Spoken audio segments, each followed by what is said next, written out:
के बैनर तले हमारा ये दूसरी मुस्लिम महापंचायत ईदगाह के ऐतिहासिक मैदान में रखी गई है। पूरी विधानसभा क्षेत्र झुंझुनू से आए हुए मेरे नौजवान साथियों, पिता तुल्य बुजुर्गों, आप सबका मुस्लिम न्याय मंच तहे दिल से हार्दिक अभिनंदन और स्वागत करती है। साथियों, मैं आपको बताना चाहता हूं कि पिछली 11 अक्टूबर से 11 अक्टूबर को हमारी मुस्लिम न्याय मंच की यहाँ मुस्लिम महापंचायत आज़ादी के बाद इस ऐतिहासिक ईदगाह मैदान में हुई थी और हम सब ने एकजुट होकर यह निर्णय लिया था कि जिस कांग्रेस पार्टी को हम 75 सालों से अपना कीमती वोट देते आ रहे हैं और इस उपचुनाव में हमारे समाज के 30 बिरादरियों में से आप किसी एक को टिकट दे दो, हम उसको तन मन धन से उसका साथ देंगे। साथियों, एक बात मैं आप सबसे शेयर करना चाहता हूं। बड़ा दुख होता है, इमरान बड़गुजर ने अपने लिए टिकट नहीं मांगी, इमरान बड़गुजर ने किसी व्यक्ति विशेष के लिए टिकट नहीं मांगी। यहाँ जो प्रभारी आया था उसके सामने मुस्लिम न्याय मंच के हजारों कार्यकर्ता ने उनको ये सचेत किया था कि अगर हमारी विधानसभा में 30 बिरादरी है, आप किसी एक मुसलमान को टिकट दे दो। मुस्लिम न्याय मंच जयपुर जाके धरने में बैठा, आला कमान से मिला, इमरान बड़गुजर अपनी टिकट मांगने नहीं गया था। दर्द था समाज का। आज मुझे दुख होता है, इसी समाज ने सोशल मीडिया पर पता नहीं क्या क्या अनगढ़ बातें लिख रहे हैं, पता नहीं क्या क्या कर रहे हैं। अरे मैं इस समाज के लिए कर रहा हूं, कोई अपने लिए नहीं कर रहा हूं। बड़ी अफसोस की बात है। मैं आपको बता देना चाहता हूं, अगर आवाज उठा नहीं सकते हो तो जो आवाज उठा रहा है उसकी ताकत बन जाओ। बड़ा अफसोस होता है मेरे को, लोगों के फोन आ रहे हैं मेरे पास, सोशल मीडिया में यही मेरा समाज उस पर अनगढ़ टिप्पणी कर रहा है। क्यों भाई? क्या इमरान बड़गुजर अपनी टिकट मांगने के लिए गया था वहां? मैं आप लोगों के लिए गया था जयपुर, गाड़ियां लेकर, 10 गाड़ियां 15 गाड़ियां लेकर, और आज तक किसी मुसलमान में इतनी हिम्मत नहीं हुई। मुस्लिम न्याय मंच के द्वारा वहां जयपुर प्रदेश कार्यालय में हमने धरना प्रदर्शन दिया है। आप लोगों को तो खुश होना चाहिए कि अपना समाज जागरूक हुआ है। भाइयों, सोचो, आप सोचो तो सही है एक बार, अपन किस दिशा में जा रहे हैं? थोड़ा गौर फिक्र करो। आपका समाज का भाई, आपका बेटा अगर आपकी आवाज उठा रहा है तो उसको आगे बढ़ाना चाहिए, उसकी टांग खींचना चाहिए। 1952 से हमारा यही हाल है। आज तक समाज का कोई भी आगे आदमी बढ़ा है, यह समाज उसकी टांग खींचने पीछे खड़ा हुआ था। भाइयों, साथियों, एक मधुमक्खी का छाता होता है, उससे हम सबको सीख लेना चाहिए। उस छाते को आप कंकर मारो, मधुमक्खी आपका पीछा नहीं छोड़ती। हम सबको संगठित होना पड़ेगा और संघर्ष करना पड़ेगा। हक मांगने से नहीं मिलता, हक छीना जाता है। जब हम पीसीसी के कार्यालय के सामने तादाद में लोग बैठे थे, वहां से अंदर से आवाज आई, हमने तो ये सोचा था कि झुंझुनू का मुसलमान कांग्रेस के बंधा हुआ है, लेकिन आज हमें यह पता चला कि मुसलमान जागरूक हो चुका है। भाइयों, सोचो तो सही थोड़ा। समाज का कोई भी आदमी XYZ आगे बढ़ रहा है और आप उसकी टिप्पणियां कर रहे हो, बड़े अफसोस की बात है। क्या जरूरत है ये मुस्लिम न्याय मंच की? और मैं आपको बता देना चाहता हूं, यह मुस्लिम न्याय मंच कोई चुनाव के लिए नहीं बना। यह 7 विधानसभा में हमारा टारगेट है 2500 सदस्य बनाने का, और जहां जहां मुसलमानों के साथ अन्याय होगा, इंशाअल्लाह आप लोगों का साथ रहा तो ये मुस्लिम न्याय मंच चट्टान बनकर खड़ा रहेगा। लेकिन भाइयों, टिप्पणी मत करो, आपस में मतभेद मत पालो। सीख लेना चाहिए हमें उस जाट महासभा के सम्मेलन से। वहां सारे हमारे भाई एक मंच पर जाके बैठते हैं। हम लोग क्यों बिखरे हुए हैं? ऐसा कौन सा डर है जो हमें खा रहा है कि हम आपस में बटे हुए हैं, आपस में मन भेद कर रहे हैं, मतभेद कर रहे हैं?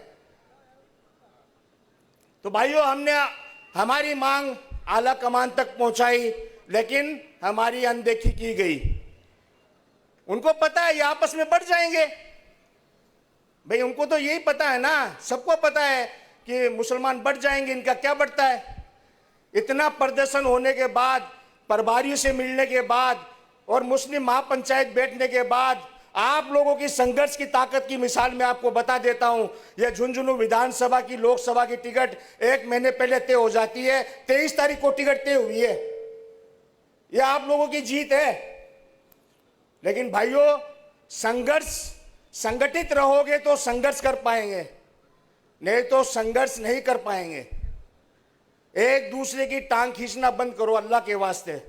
हम उस नबी की उम्मती है जिन्होंने पूरी कायनात को जोड़ा है। अरे अफसोस होता है यार, कोई भाई आगे बढ़ रहा है या समाज के लिए लड़ रहा है, व्यक्ति विशेष का किसी का नाम नहीं लिया आज तक। आप कोई भी अखबार, न्यूज़पेपर की कटिंग, टीवी चैनलों के माध्यम से देखे हो कि किसी व्यक्ति विशेष के लिए हमने टिकट मांगा है। हमने मांगा है तो 30 बिरादरियों में से किसी भी एक मुसलमान को टिकट दे दो, हम उसको नाच नाच कर जीत के उसको विधानसभा में भेजेंगे। लेकिन नहीं सुनी हमारी बात। और हमने ये भी नहीं कहा आपको कि मुस्लिम न्याय मंच तय करेगा। पिछली मुस्लिम महापंचायत में हमने ये नहीं कहा कि मुस्लिम न्याय मंच तय करेगा कि हम किसके, अगर हमें टिकट नहीं मिलती है, समाज जो इस जाजम पे बैठा हुआ है 30 बिरादरियों के लोग, वो तय करेंगे कि आगे क्या रणनीति है। मुस्लिम न्याय मंच आपके, हमने एक नारा दिया है, जोर जुल्म की टक्कर में संघर्ष हमारा नारा है। और हक मांगा नहीं जाता, छीनना जाता है। हमारे में इतनी कुव्वत होना चाहिए कि हम अपने हक को जान सके, पहचान सके और इन लोगों से छीन सके। और आज ये मुस्लिम महापंचायत ईदगाह के इस मैदान में आयोजित की गई है। मुस्लिम न्याय मंच समाज के पीछे है। समाज जो तय करेगा, इंशाअल्लाह हम एक साथ लब्बैक कहेंगे। कहोगे लब्बैक? हाथ ऊंचा कर दो भाइयों। कहने का एक ही मतलब है, अपना कोई साथी नहीं है। अपना आज भी एक आदमी ऐसा मौजूद नहीं है समाज में कि हमारे किसी की 151 में थाने में जाके जमानत करा ले। कोई मौजूद नहीं है। पिछले 6 महीने से रोड पे हूं मैं। इमरान बड़गुजर रोड पे है। ईद बानो के मैटर में, इस्लामपुर वाले के मैटर में, हर मैटर में आगे हूं। लेकिन मुझे पता है आज वो परिवार भटक रहा है क्योंकि समाज ही एकजुट नहीं है। और जो आगे होके काम करता हो उसकी आप टांग खींचते हो, टिप्पणियां करते हो उस पे। और कर भी कहां रहे हो आप किसी व्यक्ति विशेष से नाराज हो, उससे मिलके उस बात को क्लियर करो। एक सोशल मीडिया प्लेटफॉर्म पे आप टिप्पणी कर रहे हो, बड़े अफसोस की बात है। मेरे को क्या पड़ी है, मुस्लिम न्याय मंच को क्या पड़ी है समाज को एक जाजम पे बिठाना? भाइयों सोचो तो सही थोड़ा। यह वक्त बटने का नहीं है, यह वक्त बटने का नहीं है, हमें एकजुट होने का है। और जब हम एकजुट होकर अपनी ताकत दिखाएंगे तो इंशाअल्लाह कामयाबी हमारे कदम चूमेगी। और कोशिश करने वालों की कभी हार नहीं होती, कोशिश करने वालों की कभी हार नहीं होती। मेरे भाइयों, अगर मेरी बात से किसी को बुरा लगा है तो मैं आप सबसे माफी चाहता हूं। और मैं एक बार पुनः इस मुस्लिम महापंचायत में हमारे एक छोटे से बुलावे पे आप सब अपना कीमती वक्त लेकर आए। मुस्लिम न्याय मंच आपका हार्दिक अभिनंदन, तहे दिल से शुक्रिया अदा करती है। मैं नारे लगाऊंगा, आवाज पहुंच जानी चाहिए। मैं पहले बोलूंगा आवाज दो, आप बोलना हम एक हैं। मैं दूसरे बोलूंगा जोर जुल्म की टक्कर में, आप सब बोलना संघर्ष हमारा नारा है। तैयार हो? आवाज दो, आवाज दो। जोर जुल्म की टक्कर में, जोर जुल्म की टक्कर में। बहुत बहुत शुक्रिया साथियों। आपसे मेरा हाथ जोड़कर निवेदन है, अल्लाह के वास्ते हम एक नबी के उम्मती हैं, एक खुदा को मानने वाले हैं, आपस में मतभेद मत करना। यह चुनाव 13 नवंबर तक है, उसके बाद हमें एक जगह रहना है, एक जगह खाना है, एक साथ बैठना है। इस चुनाव के लिए आपस में अपने भाइयों से मतभेद मत कर लेना। मैं इस मुस्लिम न्याय मंच के माध्यम से आपसे मैं गुजारिश करता हूं। जय हिंद, जय भारत। बहुत खूब सर, बहुत खूब। एक अलग एक विश्वास आपने कौम के अंदर जगाया है और युवा न्याय मंच की जो भूमिका है वो पूरी भूमिका आपने बहुत अच्छी तरीके से अदा की है। हर बार आंदोलन के अंदर आप बहुत अच्छी तरीके से जुड़े हुए हैं इमरान भाई। और अभी आपने अपना जो दर्द बयान किया ना, ये चलता रहता भाई, इसको इतना सीरियसली नहीं लेना चाहिए। कहते ना कि न संघर्ष न तकलीफ तो क्या मजा है जीने में, न संघर्ष न तकलीफ तो क्या मजा है जीने में, और बड़े बड़े तूफान थम जाते हैं जब आग लगी हो सीने में। यही कुछ आधार यहां पर लगा हुआ है। और लीजिए, मैं बहुत ही अदब के साथ गुजारिश करने जा रहा हूं, वरिष्ठ पार्षद जनाब मकबूल हुसैन साहब आप आए और अपनी बात रखें। एक बार जोरदार तालियों के साथ अभिनंदन और स्वागत मकबूल हुसैन साहब। अस्सलामु अलैकुम वरहमतुल्लाहि वबरकातहू। मेरे मोहतरम बुज़ुर्गों और दोस्तों, आज ये मुस्लिम कौम का इजलास देखकर दिल को बड़ा सुकून और खुशी महसूस हो रही है कि हम में भी जो है वो सियासी बेदारी पैदा हो रही है। मेरे से पूर्व वक्ता मुस्लिम न्याय मंच के संयोजक इमरान साहब ने बताया कि सोशल मीडिया पे इस तरह की टीका टिप्पणी क्रिटिसाइज हो रही है, तो मैं उसके लिए कहना चाहता हूँ कि इस बात को बहुत गौर से सोचने की ज़रूरत है कि जो हमारे तथाकथित कांग्रेस पार्टी द्वारा जो कैंडिडेट बनाए गए हैं, उनसे 2 सवाल किए गए थे। आप में अगर थोड़ी सी भी अक्ल तस्लीम और सोच और समझ है तो उस स्टेटमेंट को सुने, समझे और उस पर गौर करें कि एक तो उन्होंने व्यक्तिगत टिप्पणी की थी, तो मैं इस किसी व्यक्तिगत मसले पे या किसी व्यक्ति विशेष की बात नहीं करूँगा, लेकिन जो दूसरा सवाल था पत्रकार का वो बहुत अहम था।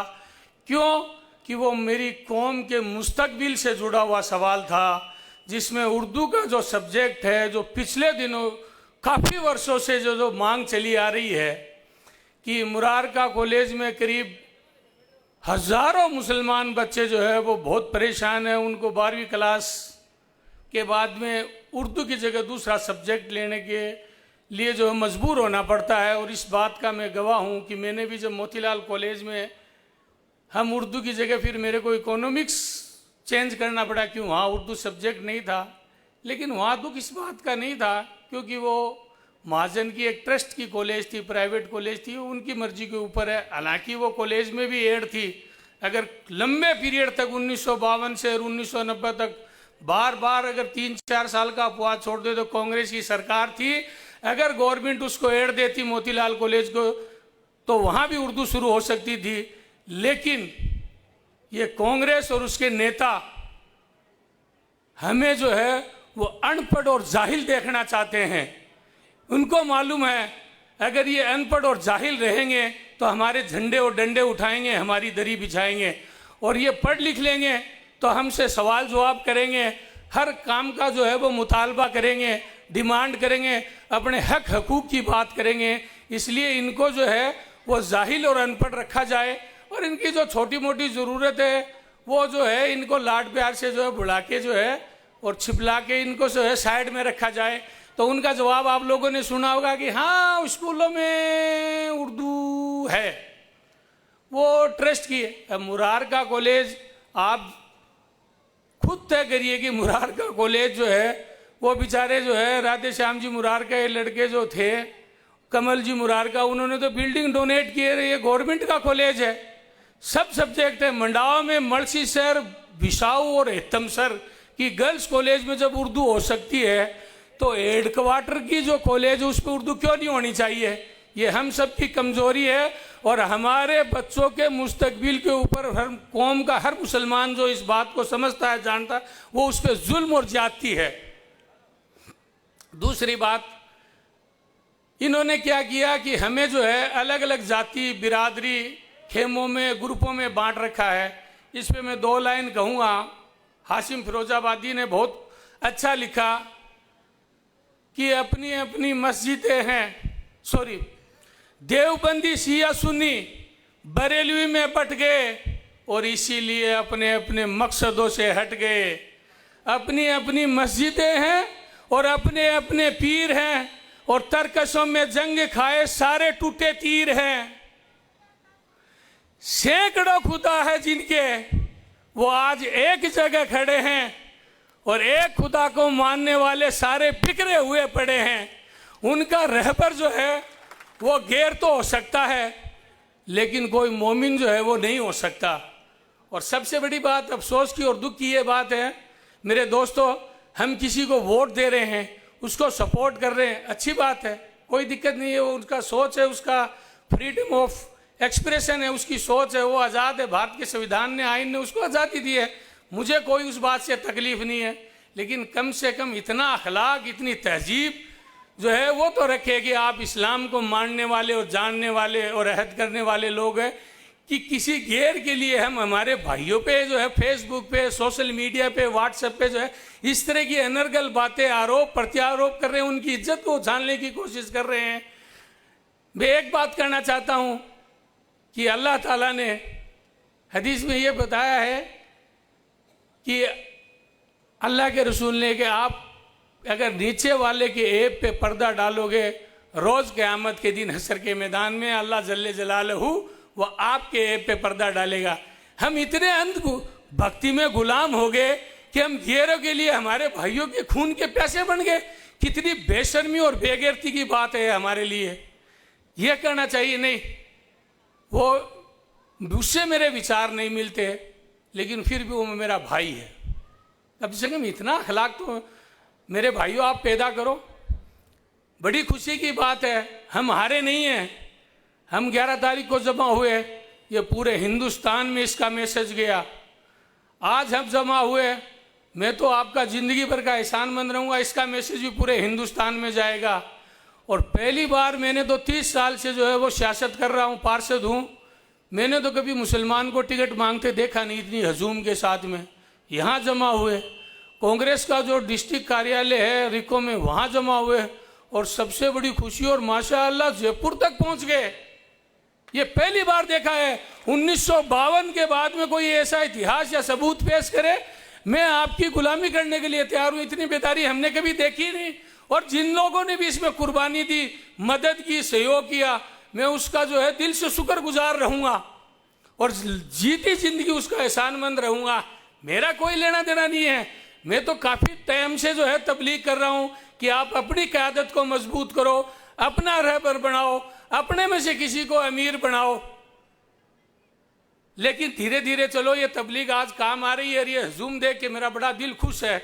अब इसके बाद में आप लोगों की इत्तिहाद और यकजहती के लिए खुशी की बात ये बताएं कि हमारी अजीम शख्सियत हमारे बीच में जो है वो तशरीफ़ लिए हैं 2 लोग, जनाब अशफाक हुसैन खान साहब, XIS पूर्व जिला कलेक्टर साहब, जो है वो आपके साथ, आपके पीछे चलने के लिए तैयार होने के लिए यहाँ आए। आपके लिए मैं खुशखबरी बता दूँ, यह आपके लिए बाइस फ़ख्र की बात है, सरप्राइज है। आज कांग्रेस के बड़े लीडर और मदरसा बोर्ड के चेयरमैन, जिनको राज्य मंत्री का दर्जा जो है राजस्थान की सरकार ने दे रखा है, वो भी हम आपकी एकता, आपके इतिहाद को देख के जो है वो पार्टी से बड़े जो है वो कौम को समझ के वो भी हमारे बीच में आए हैं। नहीं तो लोग क्या कहते, यार मेरी तो पार्टी का मामला, मैं आ कौन सकूँ। मैं एक बात आप लोगों से करना चाहता हूँ, टाइम ज़्यादा नहीं लूँगा। आप लोग एक बात का अहद कर लो कि दुनिया में अल्लाह और अल्लाह के रसूल सल्लल्लाहु अलैहि वसल्लम के बाद में अगर कोई चीज़ अजीम है और इज्जत के लायक है और मोहब्बत के लायक है तो वो इंसान की कौम है, कोई दूसरी चीज़ हो नहीं सकती। हमारे लिए अल्लाह और अल्लाह के रसूल के बाद में सबसे अजीम और सबसे जो है एहतराम के लायक वो मेरी कौम है। ये बात का अहद रखें। आप कहाँ जा रहे हो, क्या जा रहे हो? हमने तो पहले से ही कहा था कि ये सिर्फ आपको लॉलीपॉप देते हैं, ठगते। बड़े बड़े उलमा इकराम, मुफ्ती सलमान नजरी साहब के बहुत से वीडियो है, सज्जाद नोमानी साहब है, बड़े आइमा हजरात है, सब के आ रहे हैं कि आप ये लॉलीपॉप देना बंद कीजिए, आप अपने में से अपना रहबर बनाइए।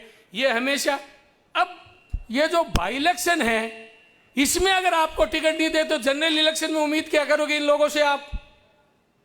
इसमें कौन सी सरकार बन रही है, कौन सी सरकार बिगड़ रही थी?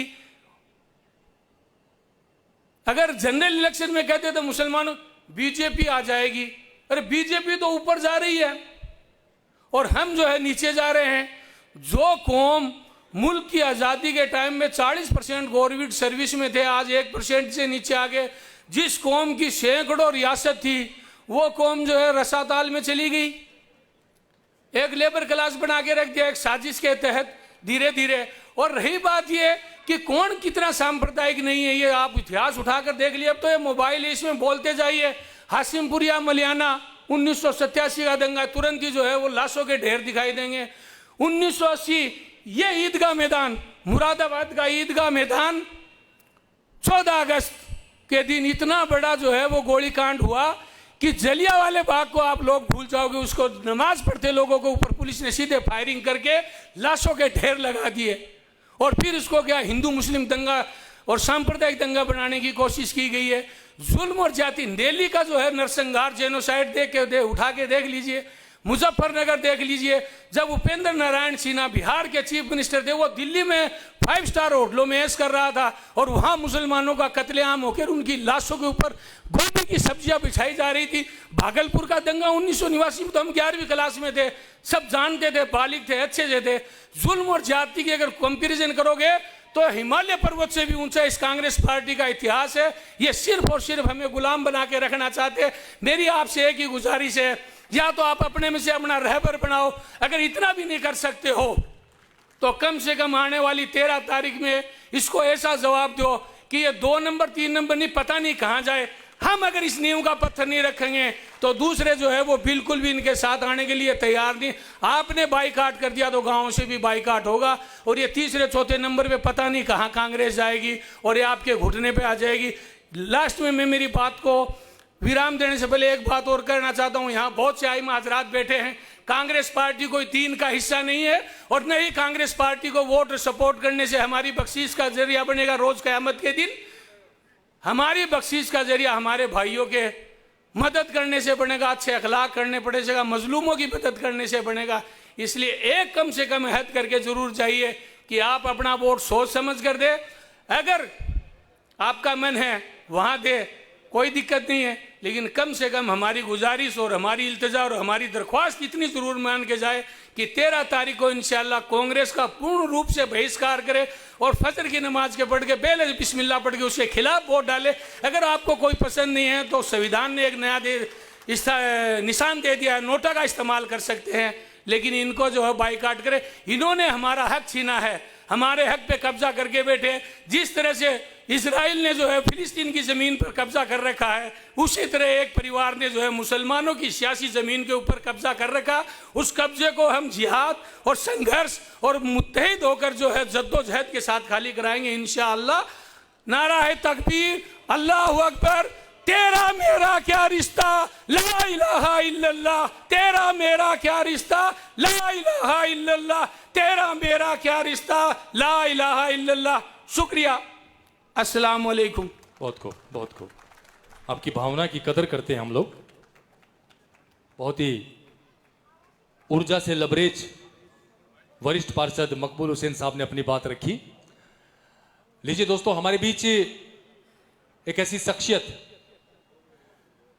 देखिए डेमोक्रेसी के अंदर हर आदमी को चुनाव लड़ने का हक है, अधिकार है, लेकिन जब बात सेक्रीफाइस की आती है, जब बात कौम की आती है और जब बात समाज के हित की आती है, तो एक ऐसी शख्सियत ने बहुत बड़ा त्याग किया है, बहुत बड़ा त्याग। एक ऐसा त्याग, एक परिवार की पृष्ठभूमि का जब हम जिक्र करें तो इस जिले के अंदर ऑफिसर्स की खान कहलाने वाला एक परिवार हमारे बिल्कुल पड़ोस के अंदर नुआ के अंदर रहता है, जनाब लियाकत अली खान साहब का परिवार, जिनके पूरे के पूरे परिवार के अंदर आईएएस आईपीएस जैसे अधिकारी आज भी मौजूद हैं।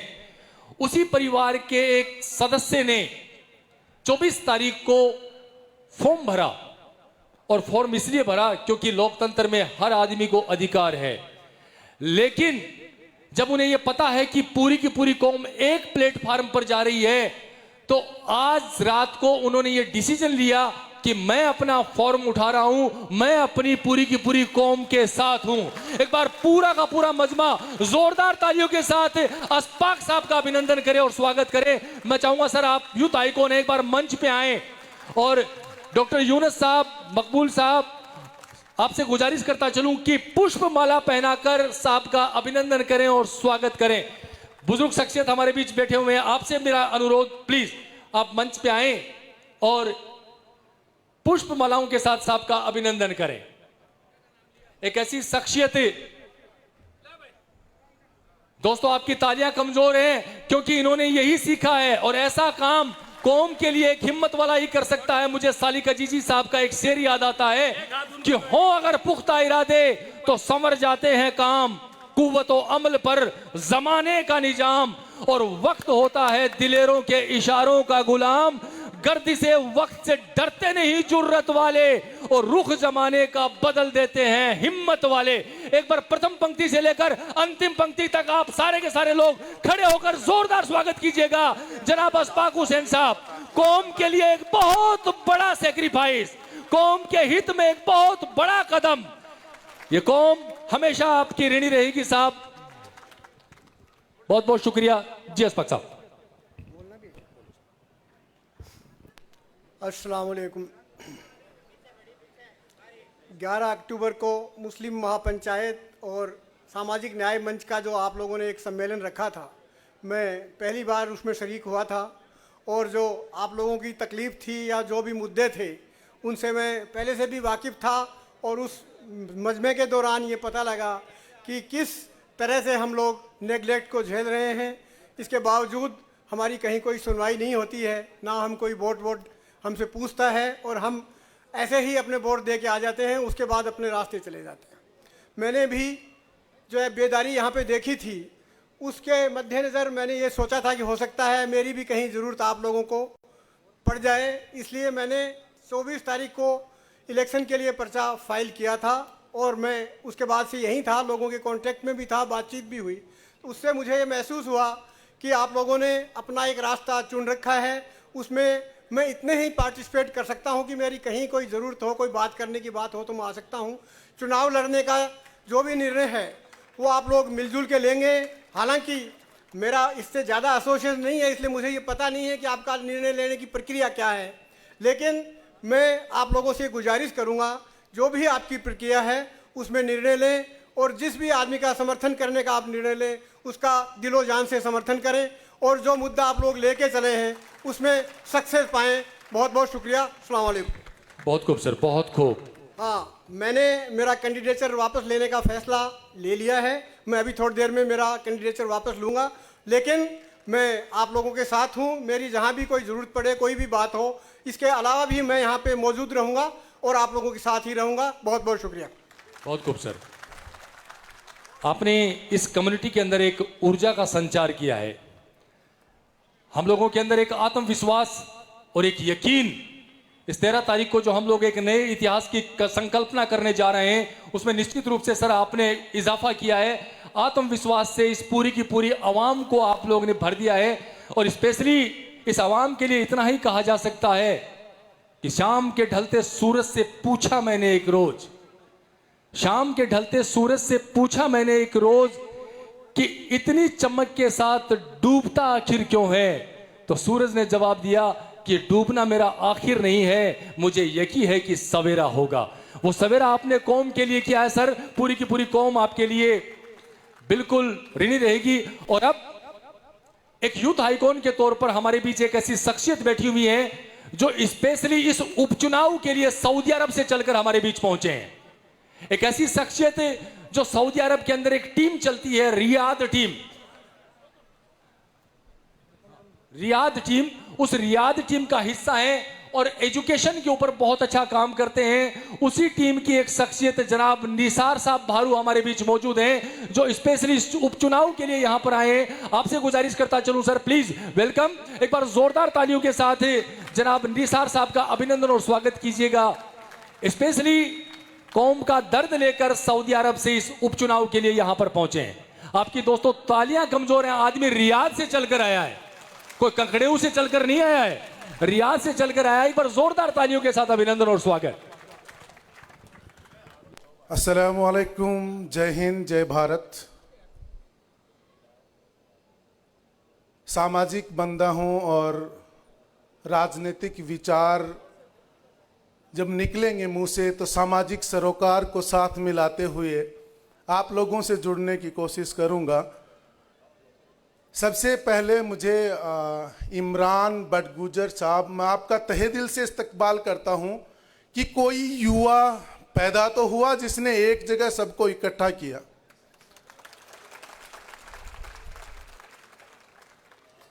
एक छोटा सा बच्चा होता है, वो अगर नींद में सोया हुआ है तो उसकी सगी माँ भी उसको दूध नहीं पिलाती है। उसको दूध तब मिलता है जब वो बच्चा रोता है।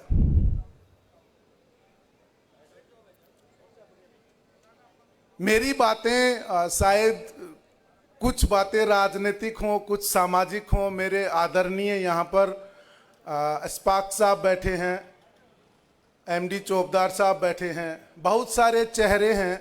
आज का ये प्रोग्राम किसी नेता के लिए नहीं है। ये बड़ा अच्छा लगा मुझे कि हमारी कम्युनिटी अब प्रोग्राम सिर्फ कम्युनिटी के लिए करने लगी है। एक बार मुस्लिम महापंचायत के लिए जोरदार तालियों की गिड़गिड़ाहट के साथ स्वागत करें। ये हमारा आगाज हुआ है। मैंने मेरे 38 साल के जीवन में पहली बार ये सुना है कि अब हमें टिकट की भी जरूरत है, और क्यों नहीं है। सामाजिक काम के साथ में राजनीतिक भागीदारी होना भी बहुत जरूरी है।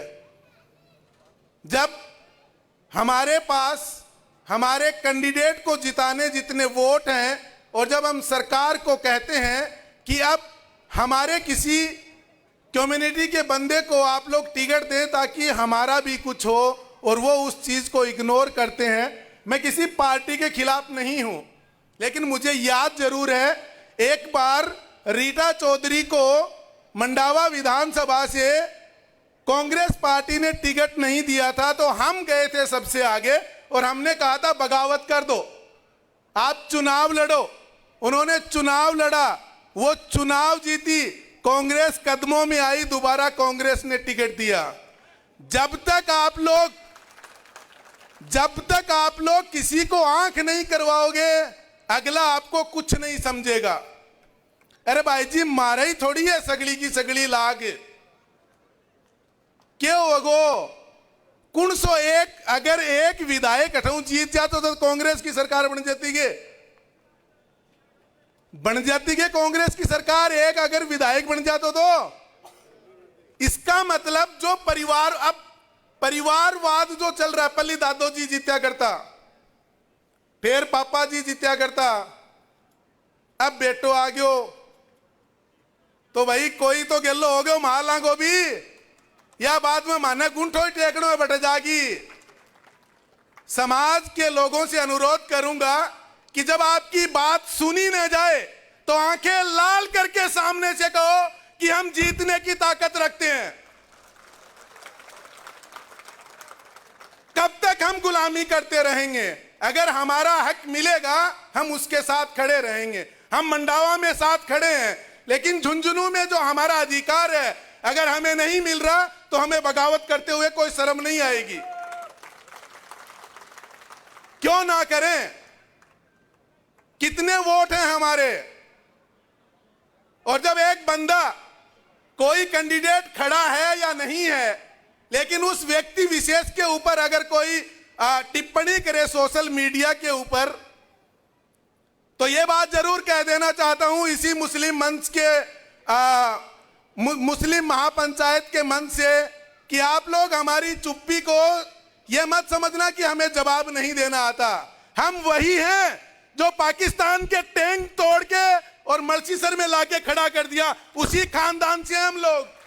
ये नहीं सुनेंगे कि हमारे कैंडिडेट के बारे में कोई ओछी बात बोल देगा।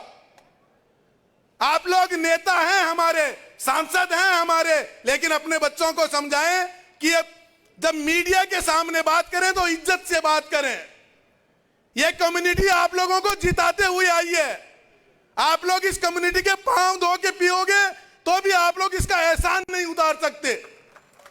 यह झुंझुनू की कम्युनिटी है और तमाम झुंझुनू वासियों से अनुरोध करूंगा कि जो भी ये ऊपर नाम लिखा है मुस्लिम महापंचायत, इसके गणमान्य सदस्य जो भी डिसीजन लेते हैं हम उनके साथ खड़े हैं तन मन धन से। और जहां पर प्रचार की जरूरत पड़ेगी सबसे अव्वल लाइन में निसार भारू मिलेगा। जय हिंद, जय भारत। बहुत खूब भाई साहब, बहुत खूब। मनिया लगे गांव से पराउठा सूल खा के आइडा होते है तो 2 मिनट के महीने पाकिस्तान पहुंच गया। जब थोड़ा सा टाइम आने और देते हैं तो शायद लाहौर ने उरी उठा लिया वहीं। बहुत शुक्रिया भाई साहब। पूरा मुस्लिम महापंचायत के जो सदस्य हैं वो आपका आभार व्यक्त करते हैं कि इतनी दूर से चलकर कौम का दर्द लेकर आप यहां पहुंचे हैं। और बहुत अच्छी बात बताई आपने कि जहां भी जरूरत महसूस हो निसार साहब आगे आगे खड़े रहेंगे। इकरा फाउंडेशन से आप जुड़े हुए हैं, सैल्यूट सर, सैल्यूट। और लीजिए कार्यक्रम को आगे बढ़ाते हुए मैं बहुत ही अदब के साथ गुजारिश करने जा रहा हूं, थोड़ा सा समय का थोड़ा सा ध्यान रखें भाई आप लोग, क्योंकि वक्ता ज्यादा है। छोटे छोटे शब्दों के अंदर बहुत बहुत बात करें। और मैं इसी क्रम के अंदर बहुत ही अदब के साथ खादिम हुसैन साहब से गुजारिश करने जा रहा हूं। खादिम हुसैन खां खोकर ईदगाह कमेटी के मैनेजिंग डायरेक्टर हैं, चेयरपर्सन हैं जनाब खादिम साहब। एक बार जोरदार तालियों के साथ अभिनंदन और स्वागत। अस्सलाम वालेकुम। आज की मुस्लिम महापंचायत का मकसद तो आप सबको समझ में आ गया होगा, क्योंकि आदेश मिला है कि हमें 2-3 मिनट में अपनी बात ख़त्म करनी है। तो हमारा मकसद, अगर हमें हक छीनना है अपना, तो हर हाल में कांग्रेस और एक परिवार का बायकॉट करना पड़ेगा। अगर हम उसका बायकॉट करेंगे तभी हमारा आगे के लिए चांस बन सकता है। इस बार भी हमने गलती कर दी तो आने वाले 50 साल में मैं आपको गारंटी देता हूं कि हमारा कोई रास्ता टिकट का नहीं बनेगा।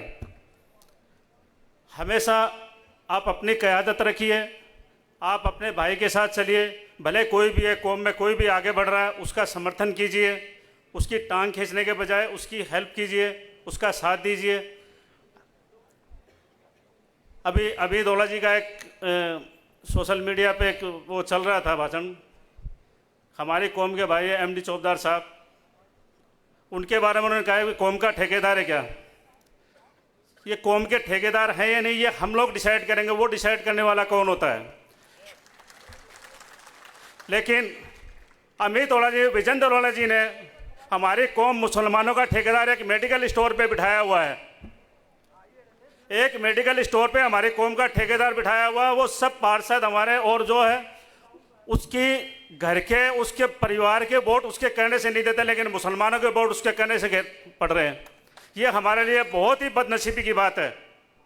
आप मेरा इशारा समझ गए होंगे। तो इसलिए मैं आप सब लोगों से गुजारिश करता हूँ, विजेंद्र जी ओला अपने जो खास जो समझते हैं ना हमारे कौम वाले कि हमारा खास है। मेरा एक दोस्त है अब्दुल्ला अगवान, जिसको आप जानते होंगे, इसके ऊपर एक राजकार्य का बाधा का मुकदमा चल गया था। विजेंद्र जी के पास कितनी बार गया, उस जितने भी थे उनके सबके पास गया, उसकी कहीं सुनवाई नहीं हुई। हमारे जो पार्षद जितने भी है सब मजबूरी में टिकटों के चक्कर में कि भाई हमें टिकट मिल जाए, सिर्फ उनको यही फ़ायदा है, बाकी और कोई फ़ायदा नहीं मिलता उनको। अब लीडर बनता है अपनी कौम से, अगर कौम अगर किसके साथ नहीं है तो वो लीडर नहीं बन सकता। इसीलिए हमें अपनी कौम से एक लीडर पैदा करने होंगे। अगर लीडर हमारा कोई एमएलए या एमपी बनता है तो विधानसभा और संसद में हमारी आवाज़ सुनी जाएगी। रही बात वोट की, इस उपचुनाव में ये मेरी पर्सनल राय है, आप जिसको वोट देना चाहें दें, जो अच्छा लगे उसको वोट दें।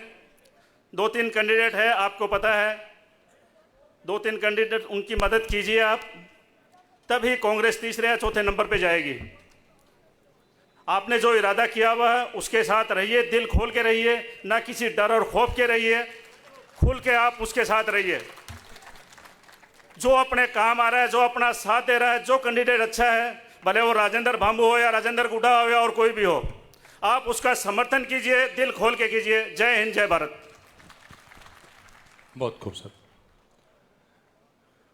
मैं बहुत ही अदब के साथ गुजारिश करने जा रहा हूं, गुलाम हुसैन साहब हमारे बड़े भाई साहब यहां पर मौजूद हैं। भाई साहब, आप भी चूंकि सेना से हैं, इसलिए पाकिस्तान मत पहुंच जाना बहुत ही नपे-तुले शब्दों के अंदर, आपका जोश हमारी ताकत है। एक बार जोरदार तालियों के साथ बहादुरा से चलकर आप हमारे बीच पहुंचे हैं। शॉर्ट में भाई साहब। जय हिंद, जय भारत, अस्सलाम वालेकुम। जो कौम बुजदिल होती है, बुजदिलों के हाथ में राज नहीं होता, और जो सर झुका के चलते हैं उनके सर पे ताज नहीं होता। आज हमें खुद की सुरक्षा के खुद इंतजाम करने होंगे। दूसरों के सहारे पर हम अपनी सुरक्षा चाहते हैं, वो हमारी सुरक्षा नहीं कर सकते। जो कौम मरना नहीं जानती, वो कौम जीना भी नहीं जानती। मैं एक सैनिक परिवार से हूं। सैनिक होने के नाते देश की मिट्टी मेरा नमक है और वर्दी मेरा कफन है। राष्ट्र मेरा धर्म है, तिरंगा मेरा निशान है और यही मेरी पहचान है। हम भारत के साथ हैं, हम कांग्रेस के साथ नहीं हैं। हम भारत के साथ हैं, हम भारत के मुसलमान, हम भारत के लोग इस संविधान के साथ हैं। हक की हुकूमत सबको प्यारी, ना मिले तो खींचा तानी मारा मारी। इसलिए हमें कांग्रेस की गुलामी नहीं करनी है। और मैं ये कहता हूं, झुंझुनू में ही नहीं, हम पूरे राजस्थान में ये डंका बजाएंगे, पूरे राजस्थान में, कि हमें कांग्रेस से के साथ नहीं रहना और बीजेपी से नहीं डरना, बिल्कुल भी नहीं डरना। चाहे वो हमारे मकान तोड़े, हमारे सीने पे बुलडोजर चलाए, लेकिन ये सर झुकाएंगे नहीं।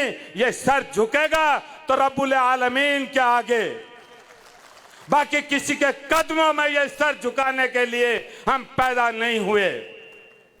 इसलिए हमें ये बात सुनिश्चित करनी है कि कांग्रेस और बीजेपी वी के आकार की दो गलियां हैं। एक गली में कुत्ता है, वो पागल की तरह भौंक रहा है कि काटूंगा काटूंगा, और एक कुत्ता नीचे मुंडी करके बैठा है। हम ये सोचते हैं कि ये तो हमें काटेगा नहीं। हम उस गली में जाते हैं और वो हमारी पिंडी काटता है। आज हमारे पास सर्विस का 1.5% हिस्सा है, हम 18% हैं। 100 रोटी हैं तो सबको एक एक रोटी मिलनी चाहिए, लेकिन हमारे को 1.5 रोटी मिलती है और हम 18 आदमी खाते हैं। और 98.5 रोटी 80 आदमी खाते हैं। ये मंजर है हमारा। सेना में भी हमारी बहुत कम भागीदारी है, पुलिस में भी हमारी कम भागीदारी है। आज तासुब इतना भर दिया कि हर कोई हमें हमारा कत्ल करना चाहता है। सिर्फ हमारे को वोट लेने के लिए इस्तेमाल करते हैं और बगल में छुरा रखते हैं। कहीं हमारी सपोर्ट कोई नहीं करता। हमें अपने डॉक्टर पैदा करने होंगे, हमें अपने वकील पैदा करने होंगे, हमें अपने साइंटिस्ट पैदा करने होंगे, और हम उसके साथ होंगे जो हमारे साथ होगा। अब पड़ोसी के 5 लड़की हैं, हम 5 लड़कियों के बांध दे के आते हैं, और हमारी जब एक लड़की की शादी के लिए मंडप तानते हैं तो उससे बांध नहीं आता। जो हमें देता नहीं, हम उसे नहीं देंगे। हमें उसी का साथ देंगे जो हमारा साथ देगा। इसलिए नो बीजेपी, नो कांग्रेस। खुद का रहबर पैदा करो या फिर तीसरे आदमी को सपोर्ट करो। एक ही लाइन होनी चाहिए और एक साथ जाना चाहिए। ये दिखना चाहिए, चाहे झुंझुनू हो, चूरू हो, सिक्कर हो, ब्यावर हो, हम पूरे राजस्थान में ये हलक जगाएंगे कि राजस्थान का मुस्लिम कांग्रेस का जरखेज गुलाम नहीं है। ये 2500 मेंबरों से काम नहीं चलेगा, हम 25 लाख मेंबर बनाएंगे। राजस्थान में मुस्लिम आबादी 80 लाख है, 80 लाख है। 8 करोड़ की आबादी में हम 10% हैं, लेकिन हमारी भागीदारी कितनी है? हमारे पार्लियामेंट में हमारी भागीदारी नहीं, विधानसभा में हमारी भागीदारी नहीं। इसलिए हम बीजेपी और कांग्रेस से अलग खड़े हो जाएं।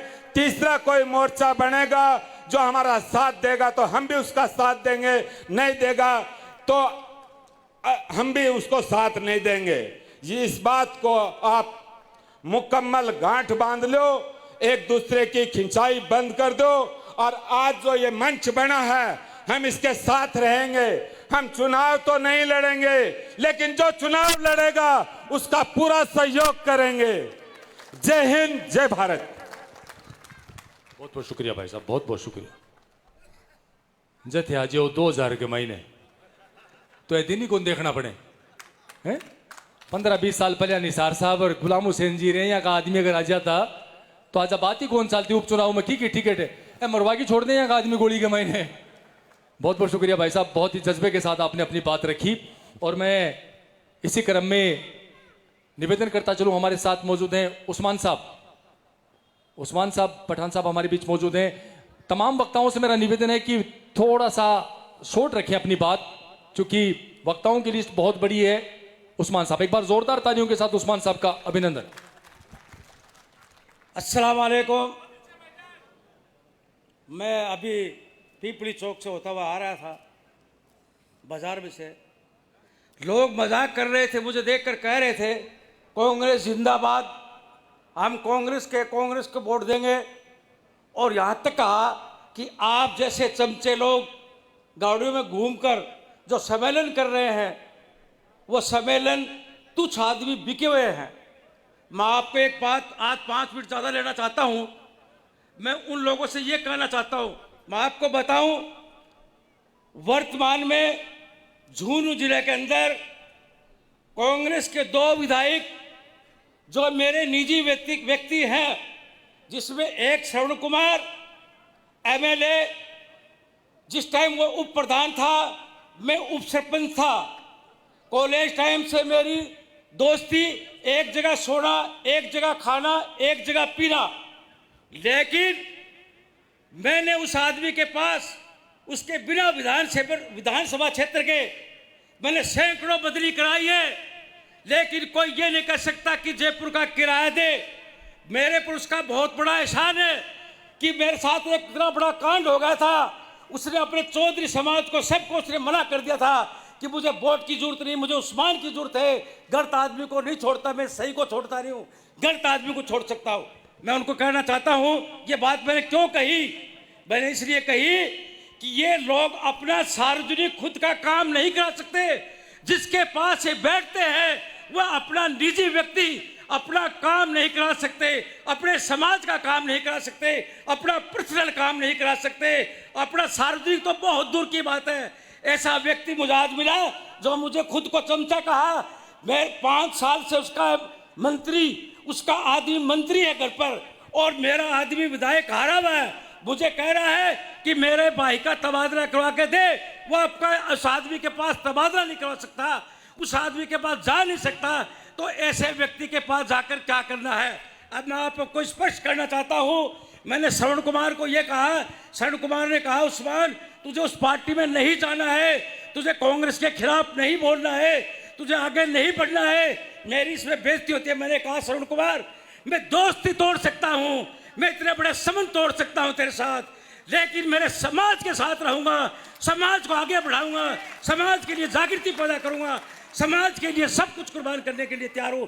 मेरे दोस्तों, जब मैं ऐसे विधायक को छोड़ सकता हूं जो मेरे लिए गोली खाता है, हकीकत में यह कोई झूठी काल्पनिक बात नहीं है। रिवॉल्वर लेके मेरे लिए बैठ गया था, मैंने उसके लात मार के समाज पर आया हूं।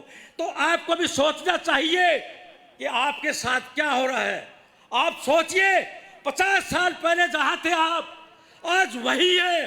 आप लोगों की मजाक की जाती है, गांव में मजाक की जाती है। ये 5 साल के इनको 25 करोड़ रुपए मिलते हैं बजट के लिए।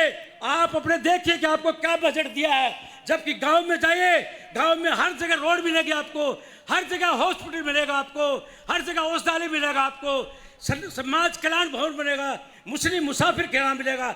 लेकिन यहाँ आपको देते हैं क्यों? कि यहाँ मेरे जैसे चमचे पैदा हो गए, उन चमचों को तोड़ो और चाहे भीख मांगनी पड़े। लेकिन आज अपनी मीटिंग कर ली, इसका मतलब फाइनल नहीं है। आप घर घर जाइए, हम जाएंगे, झोली पसारेंगे, उस आदमी की असलियत खोल लिए। और मैं खुला कहता हूं कि कांग्रेस को इस बार वोट नहीं देना, कांग्रेस को वोट नहीं देना। इसने हमें गुलाम बना दिया है। ये लोग हमारी मजाक करते हैं, हंसी करते हैं, गांव में किसी को ठेकेदार बनाते हैं, हमें तो हमारे आपस में बढ़ाना चाहते हैं। अरे हम ठेकेदार नहीं है, लेकिन सारे समाज के भाई है। एक भाई भी खड़ा है, वो हमारा ठेकेदार है, वो हमारा नुमाइंदा है। हम उसके पीछे चलेंगे, उसकी बात को मानेंगे और आपको सबक सिखा के चलेंगे। मैं आपसे लास्ट में यही कहना चाहता हूँ, मेरे दोस्तों, मेरे से छोटे, मेरे से बड़े बुजुर्गों, आज ये प्रण करके जाओ कि इस गढ़ को तोड़ना है। अगर अब की बार इस गढ़ को नहीं तोड़ा तो आने वाली पीढ़ी और दूसरे समाज के लोग जिंदगी भर अपना विश्वास नहीं करेंगे। क्योंकि ऐसे वक्त में अपन उछलते हैं, पानी के बुलबुले की तरह उबल लेते हैं, लेकिन फिर वापिस इसी तरह से बैठ जाते हैं। तो मैं आज कसम लगाता हूं, मेरे भाइयों, आपको, मेरे समाज को कसम लगाता हूं, मैं आपके लिए झोली पसारता हूं कि आप इस समाज को और इस कांग्रेस पार्टी को कोई भी वोट नहीं देगा। एक वोट भी देगा वो भी समाज के साथ गद्दारी करेगा, समाज के साथ अन्याय करेगा। जो समाज के चमचे बैठे हैं उनके मुंह पर थप्पड़ मारो, वो सिर्फ अपनी पार्षद की टिकट के लिए चमचागिरी करते। शर्म आनी चाहिए। तुम्हारा मोहल्ला, तुम्हारा वोट, तुम्हारा जाति भाई, तुम्हारे वोट। अरे तुम्हें जो अच्छा काम करेगा उसको चुन लेना, वो पार्षद बन जाएगा। आप चाहे जिसे आप सभापति बना सकते हैं। क्या एहसान करते हैं? ये गांव में किसी को सरपंच बनाते हैं क्या? किसी को प्रधान बनाते हैं क्या? जिला प्रमुख बनाते हैं क्या? ये तो आपका हक है। अगर आप यहाँ ही नहीं बनाओगे तो फिर हमें दोगे क्या तुम? हमें पागल और मूर्ख मत समझो। अब आप कभी भी नहीं समझेंगे मूर्ख और पागल। एक साथ जुट होकर अल्लाह और अल्लाह के रसूल पर यकीन करके गद्दारी नहीं करेगा। 13 तारीख को जो भी अच्छा लगे समाज के साथ खड़ा रहे, समाज को साथ झुके नहीं, समाज के सुख दुख में खड़ा रहे, हिम्मत के साथ अपनी हिम्मत बढ़ाए, उस व्यक्ति को 100% वोट डाल दो, ताकि इतना पता लगे पूरे राजस्थान के अंदर हंगामा मचे। मैं यही कहकर आपको 2 शब्द छोड़ना चाहता हूँ। खुदा हाफिज, जय हिंद, जय भारत। वाह साहब, बहुत खूब, बहुत अच्छी ऊर्जा आपने पैदा की है। मैं अगले वक्ता के तौर पर निवेदन करता चलूं, डॉक्टर यूनुस साहब हमारे बीच मौजूद हैं, आप भी अपनी बात रखें। डॉक्टर यूनुस साहब, एक बार जोरदार तालियों के साथ अभिनंदन और स्वागत डॉक्टर साहब का। अस्सलाम वालेकुम। आज ये झुंझुनू मुस्लिम फ्रंट की मीटिंग क्यों रखी गई है, मैं इसी के बारे में 2 मिनट लूंगा आपको। मैं ज्यादा नहीं बोल के आपको एक ही बात कहूंगा कि बटो मत भाइयों, बटोगे तो मरोगे। पहले कह दूं, बटोगे तो मरोगे। बहुत बड़ी बात, बहुत बड़ी बात। और आज मेरे आपसे एक ही बात की इल्तिजा है, अपने पूरे घर घर में जाके कह दो कि कांग्रेस के खिलाफ वोट देंगे और कांग्रेस को वोट नहीं देंगे। जय हिंद, जय भारत। बहुत बढ़िया, बहुत बढ़िया। ये देखो दोस्तों, दर्द है।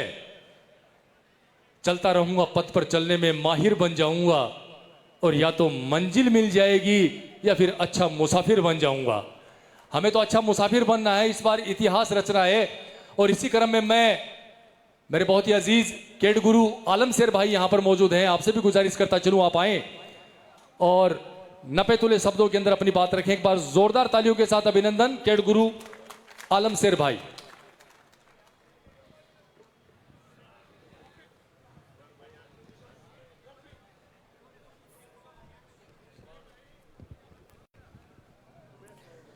अस्सलाम वालेकुम रहमतुल्लाहि व बरकातुहू। बिस्मिल्लाहिर्रहमानिर्रहीम।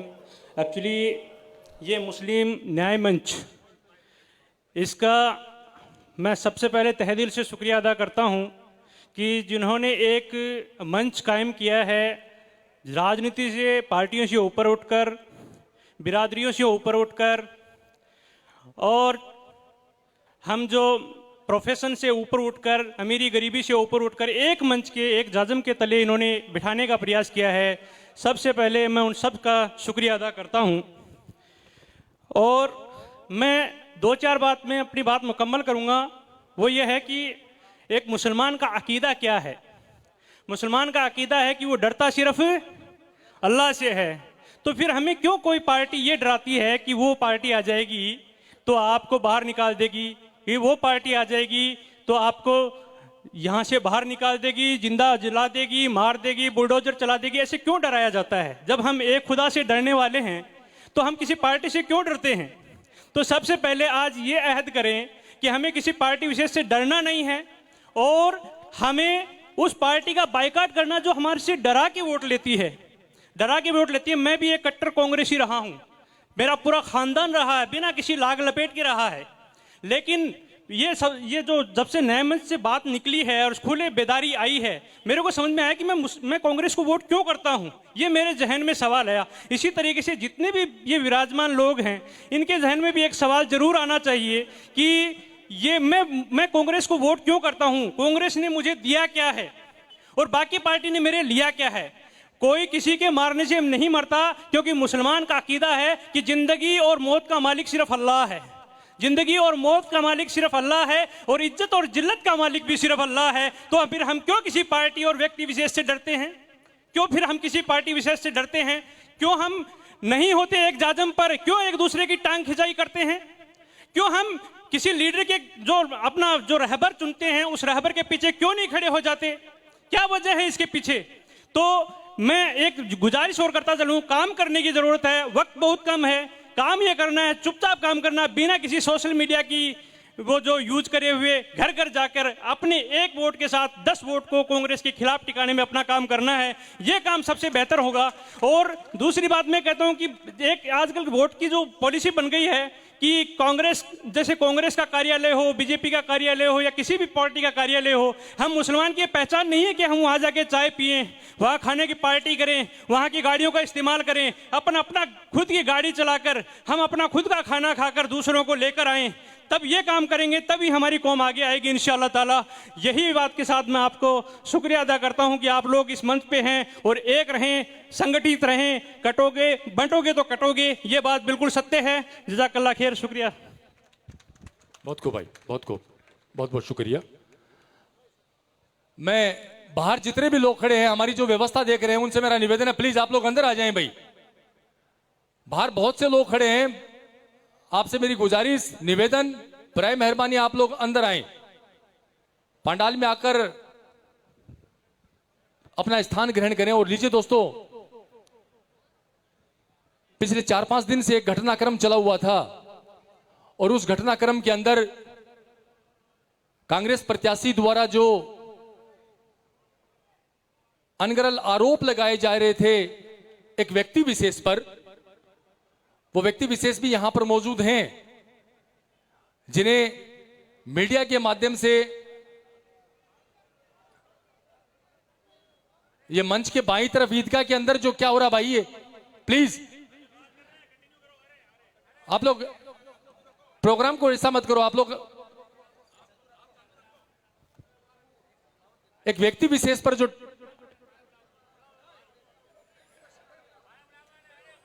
एक व्यक्ति समाज का कार्यक्रम और इस प्रकार का ऐसा मत करो प्लीज।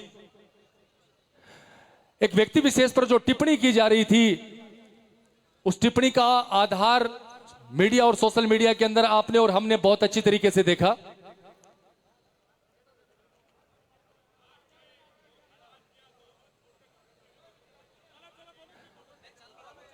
आप लोग ध्यान मत दीजिए भाई, इस तरीके चलता रहता है। अच्छे जो कार्यक्रम होते हैं उसमें थोड़ी बहुत नजर भी लगती है, चलता रहता है। ये थोड़ा ऐसा कुछ नहीं है। अब सारे ही लोग अगर उधर देखोगे तो ऐसा कुछ नहीं है, प्लीज। और मैं बहुत ही अदब के साथ उस शख्सियत को आमंत्रित करने जा रहा हूं जिनके ऊपर मीडिया के माध्यम से टिप्पणी की गई थी कि वो कौम का ठेकेदार है क्या। तो आप तमाम लोगों की जानकारी के लिए बता दूं कि एक व्यक्ति विशेष ने जिस प्रकार से कौम की सेवा की, जो जज्बे के साथ सेवा की, वो भले ही राजनेता न हो लेकिन एक सेवक के रूप में उन्होंने काम किया। और पूरा का पूरा झुंझुनू इस बात का गवाह है कि कोरोना काल में आपने और हमने मौत का वो तांडव देखा था। उस वक्त लोग अपनों का कंधा नहीं दे पाए थे, अपनों का अंतिम संस्कार नहीं कर पाए थे। उस वक्त एक व्यक्ति विशेष घर से निकलता है और लोगों की मदद करता है। वो कोई राजनेता नहीं बल्कि एक सेवक बनकर मदद करता है, और उस सेवक का नाम एमडी चौबदार था। उस व्यक्ति विशेष के ऊपर टिप्पणी करना कि वो मुसलमानों का ठेकेदार है क्या, ये वो टीम जो घरों से निकलकर लोगों के चूल्हों तक पहुंची, उनको दवाइयां मुहैया करवाई और उखड़ती सांसों को रोकने का जो काम किया, वो एक राजनेता ने नहीं बल्कि एक सेवक ने किया था। और उस सेवक की इस प्रकार से आलोचना करना, टिप्पणी करना एक प्रत्याशी के लिए बहुत ही खतरनाक साबित हो सकता है। एक व्यक्ति विशेष, मैं बहुत ही अदब के साथ, चूंकि एमडी चौबदार ने अपना वकार बनाया है, अपना वजूद बनाया है।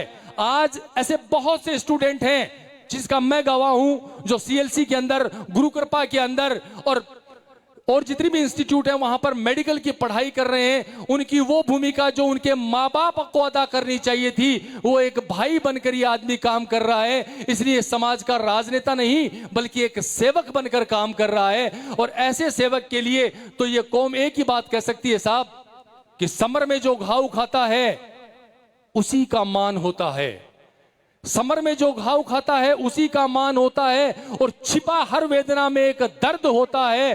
और छेनी जो पाषाण, एक ऐसा पाषाण जिसे पत्थर से तराशा जाता है, मूर्ति का आकार, देवता का आकार दिया जाता है, कि समर में जो घाव खाता है उसी का मान होता है। और छिपा और हर वेदना के अंदर एक अभिमान होता है। और वही पाषाण किसी मंदिर में भगवान होता है। एक सेवक के रूप में जो भूमिका एमडी चौबदार साहब ने अदा की है, मैं बहुत ही जोरदार तालियों के बीच आमंत्रित करने जा रहा हूं। जनाब एमडी चौबदार साहब, आप आए और अपनी बात रखें। समाज का एक राजनेता नहीं बल्कि एक सेवक आपके बीच हाजिर हो रहा है। एक बार जोरदार तालियों के साथ अभिनंदन और स्वागत।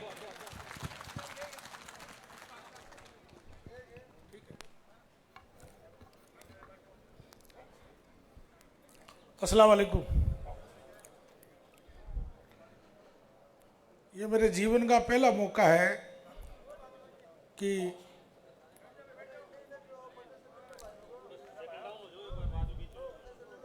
इस तरह समाज इकट्ठा होना और समाज की जागृति करना। हमें कोई धमकी दे या हमें कोई गाली दे, मैं उनकी धमकियों से और उनकी गालियों से आज डरूं न कल डरूं। मेरे लिए मेरा समाज बड़ा है और मैं आज तक समाज के आगे था, अब मैं मेरे समाज के पीछे हूं। मैं सबसे पहले एक तो मैं सबसे गुजारिश करूंगा कि आप प्लीज बैठ जाओ, मेरे बाद भी 2-4 लोग बोलेंगे, तसल्ली से बैठो। ये आपकी बेदारी का और आपकी बेबूदी का सवाल है, आपके वकार का सवाल है। मैं संचालन करे अजहर जी से मैंने निवेदन किया कि मैं ठीक है कि मैं 2-4 मिनट ज़्यादा बोलूँ तो बर्दाश्त कर लेना भाई, गर्मी का टाइम है और सबको अपने अपने कामों में जाना, वर्किंग डे आज। मैं सबसे पहले मुस्लिम न्याय मंच की तमाम टीम को और अध्यक्ष भाई इमरान बड़गुजर को मुबारकबाद देता हूं, जिन्होंने कम से कम यह बीड़ा उठाया और इस बीड़े के अंदर आखिरी पड़ाव तक लड़ाई लड़ी। 11 अक्टूबर को आप सब लोग आए और उस मंच पे मैं भी आया था। मैं कांग्रेस पार्टी का सिपाही हूं और सिपाही से पहले मैं कौम का बेटा हूं। उस दिन मैंने बड़ा दिल करके कहा मैंने कहा अगर मेरे नाम से इतराज है, मेरे नाम से तकलीफ है, तो मुझे छोड़ दो। आप मेरी 30 बिरादरी में किसी को टिकट दे दो। आप यार हमें ठोकरों में लेते हो।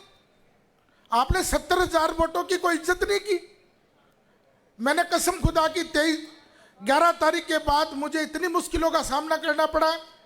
आपको मंच पर नहीं जाना चाहिए था। मैंने कहा मैंने एक शब्द भी पार्टी के खिलाफ नहीं बोला है। मैंने मेरे समाज की वफादारी की नहीं है। और अगर क्या मेरी समाज ने वफादारी नहीं की, अगर मेरी समाज की वफादारी करना मेरा गुण है, तो जो आपको मुझे सजा देनी वो सजा दे दो, लेकिन मेरे समाज के साथ रहूंगा। मेरे समाज की वफादारी गिनाने में आपको तकलीफ, मैंने बार बार कही है बात। और मैंने जब प्रभारी मंत्री आया हाँ जो चिरंजीव राव साहब, उस वक्त भी उनको मैंने कही, मैंने कहा न राज आ रहा है न राज जा रहा है। ऐसे कबाटी का मुसलमान नाच नाच के वोट देता आपको, ये टिकट दे दो। उन्होंने आला कमान तक रिपोर्ट भिजवाई। 21 तारीख को या 22 तारीख को जयपुर में प्रोग्राम हुआ। झुंझुनू से 15-20 गाड़ियां भर के गई। वार रूम के आगे धरना प्रदर्शन हुए। मैं शुक्रगुजार हूं टीम का और इमरान भाई का और हमारे बुजुर्गों का कि एक छोटी सी बात के ऊपर 20 गाड़ियां भर के जयपुर वार रूम में चली गई। और हमारे आदरणीय नेताजी तो यह कहते थे कि मुसलमान मेरी पोटली में है। मुझे पहली बार पता लगा, जयपुर के लोगों ने कहा कि मुसलमान पोटली में नहीं है, मुसलमान जाग गए। लोग कहते हैं यार आप मुसलमानों को इकट्ठा क्यों कर रहे हो?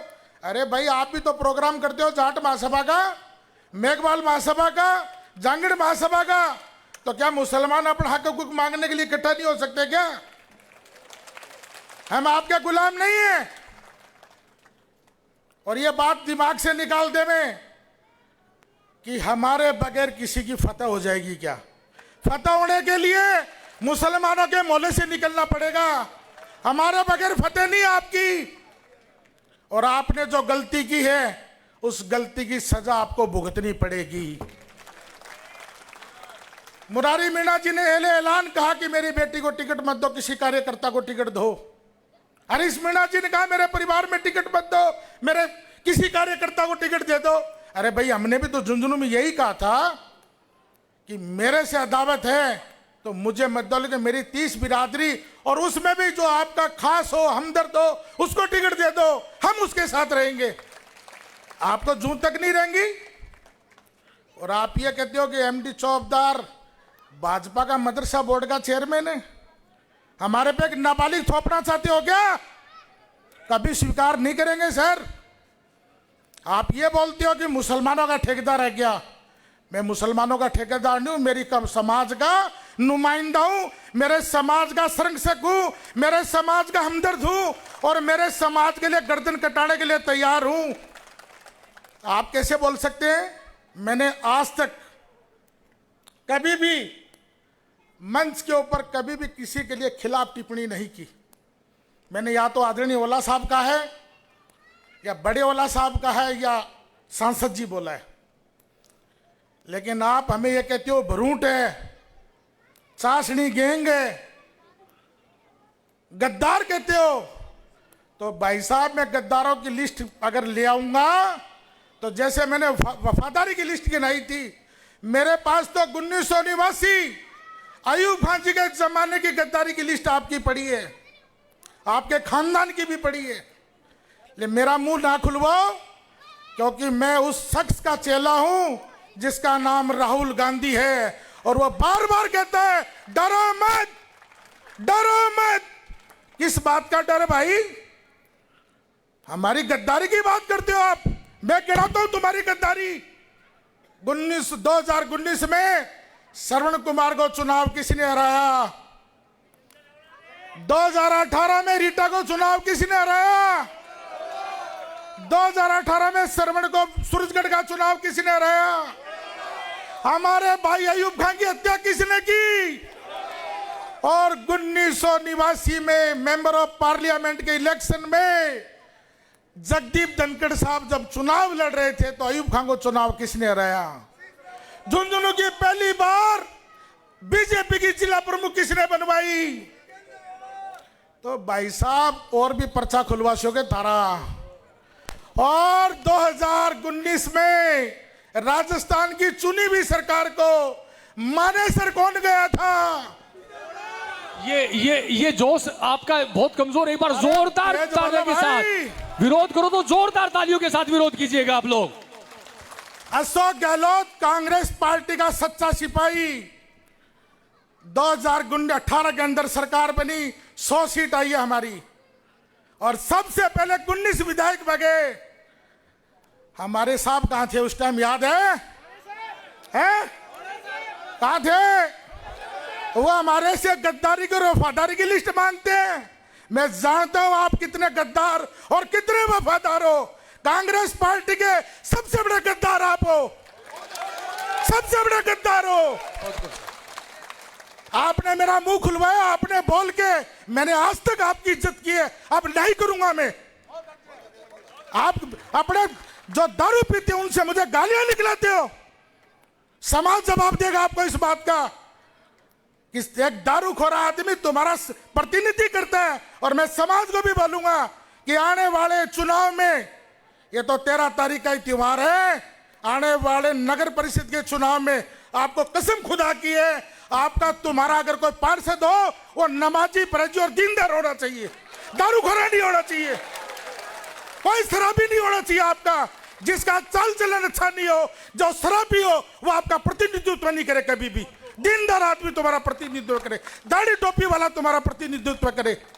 हमें आप गद्दारी सिखाते हो, वफादारी सिखाते हो। हमसे बड़ा कोई वफादार नहीं है और आपसे बड़ा कोई गद्दार नहीं है।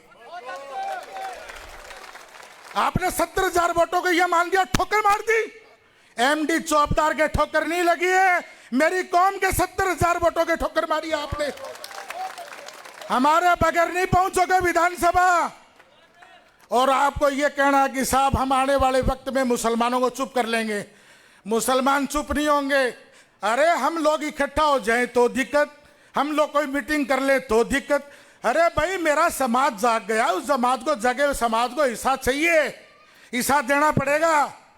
और अगर आप ये लॉलीपॉप देते हो कि नगर परिषद की सभापति आपकी बनाते, तो तुम्हारा क्या लेन देन है? क्या लेन देन है? 33 आते हैं हमारे पार से जीत के तो बनाते हम। जब कम पड़े थे तो तुमने नहीं बनाया। जबार फुल्का को खड़े होकर हरवाया आपने, जबार फुल्का को खड़े होकर हरवाया आपने। झुंझुनू की सबसे बड़ी बिरादरी व्यापारी बिरादरी, जिसके साथ 1947 से धोखा होता है, ये व्यापारी कौन भी समझे इस बात को। और आप ये सोच रहे हो कि झुंझुनू के मुसलमानों की बिरादरी को बांट दूंगा। एक बिरादरी नहीं बंटेगी। मैं आपको आज कह रहा हूं ऐलान, मुझे आज ज़्यादा नहीं बोलना है, क्योंकि मैं 11 तारीख के बाद में डेली 1 घंटे के लिए रोता हूं। और मैं इसलिए रोता हूं कि मैं इस मंच के ऊपर आज इस बात के लिए आया हूं कि यार आप हमें गिनते तक नहीं हो, कभी विचार नहीं करते हो इस बात का। समाज को आपने घुटने के बल ला रखा है। 4 दारू वाले आ जाते हैं, उनके बातों में आते हो। समाज को आपने जीरो करके रख दिया। समाज को जीरो नहीं होने देंगे। मेरे शरीर में जान है और मेरे शरीर में जब तक ताकत है, मैं इस समाज के पीछे रहूंगा, बाद में सब मेरे रहेंगे। मजाक बना के रखा आपने। अशफाक खान जी का फार्म भरवाने के लिए बोलते हो कि अशफाक खान जी, और कुछ गद्दार अशफाक खान जी का फार्म भरवाने गए, लोगों को धोखे में दिया उन्होंने, अशफाक खान जी का फार्म भरवा के मुसलमानों में मिसकम्युनिकेशन करा दें। मैं अशफाक खान जी के परिवार का एहसानमंद हूं। इस जिले का एक ऐसा आइकॉन परिवार है जिसके परिवार में 5-5 IAS और IPS बने। उस परिवार को नंगा करना चाहते हो तुम, और यह कहना चाहते हो कि साहब हमारे पक्ष में बैठ गया। नहीं, मैं रात को 1 बजे तक अशफाक साहब के घर पे था, कसम खुदा की मेरे हाथ में पानी है। मैंने कहा आप हमारे आइडियल हो। आज समाज के वकार का सवाल है और खड़े होकर बोलना कि यह फॉर्म मैं समाज के लिए उठा रहा हूं। और अशफाक साहब कोर्ट में गए अपना फार्म उठाने के लिए। ताज जिंदगी झुंझुनू के मुसलमान, बल्कि पूरे राजस्थान के मुसलमान आपके ऋणी रहेंगे, आपके कर्जबान रहेंगे।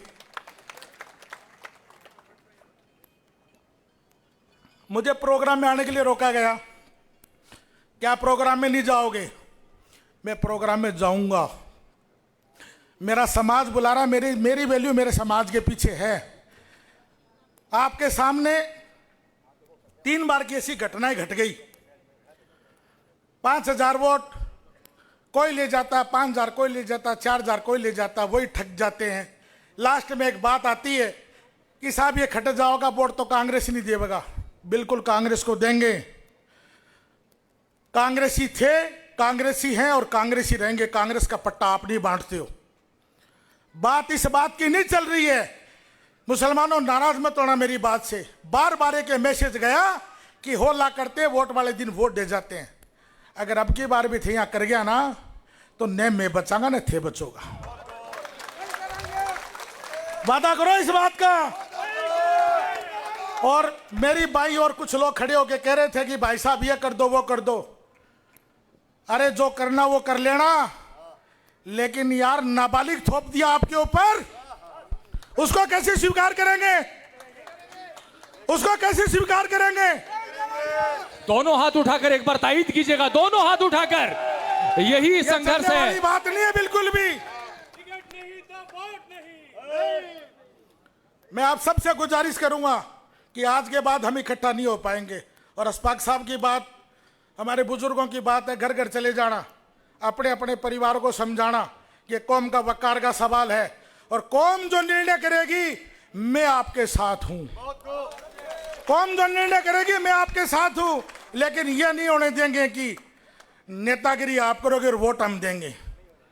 नेतागिरी भी हम करेंगे और वोट भी हमारा होगा। यह नेतागिरी नहीं करने देंगे आपको। और आप ये चाहते हो अब ये कर देंगे वो कर देंगे, तो भैया खुला घूमता हूं। एक गनमैन दे रखा सरकार ने, उसको भी कल घर छोड़ देता हूं और कल से पैदल घूमूंगा। कोई मेरा उखाड़े वो उखाड़ लेगा।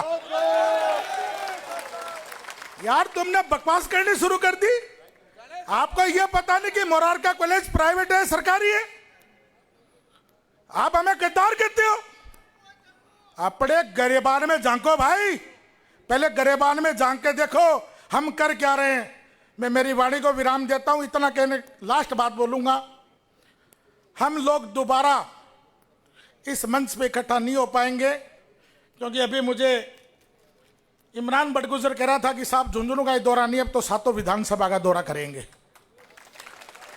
तो जब आग लगाई थी तो 7वां हम क्यों पूरा राजस्थान में दौरा करो ना, क्या बात होगी, कोई बुराई को नहीं।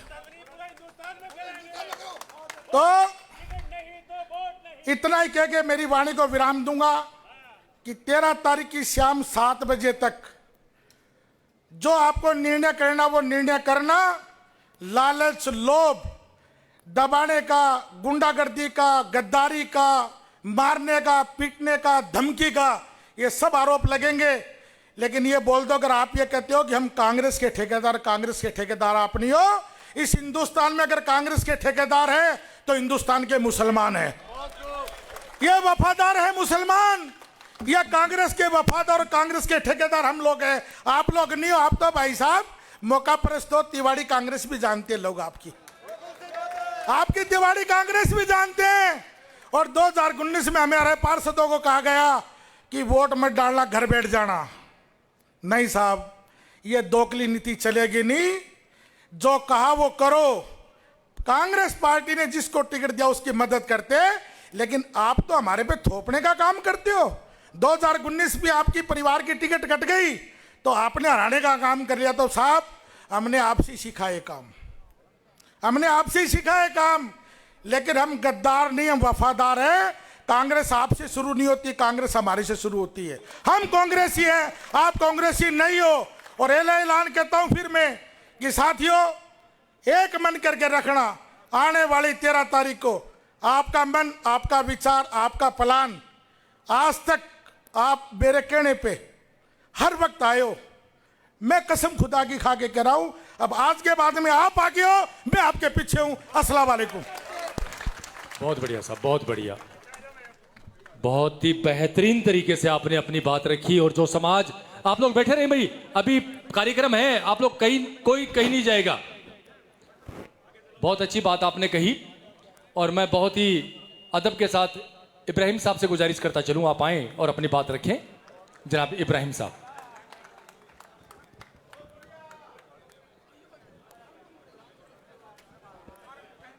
इब्राहिम साहब,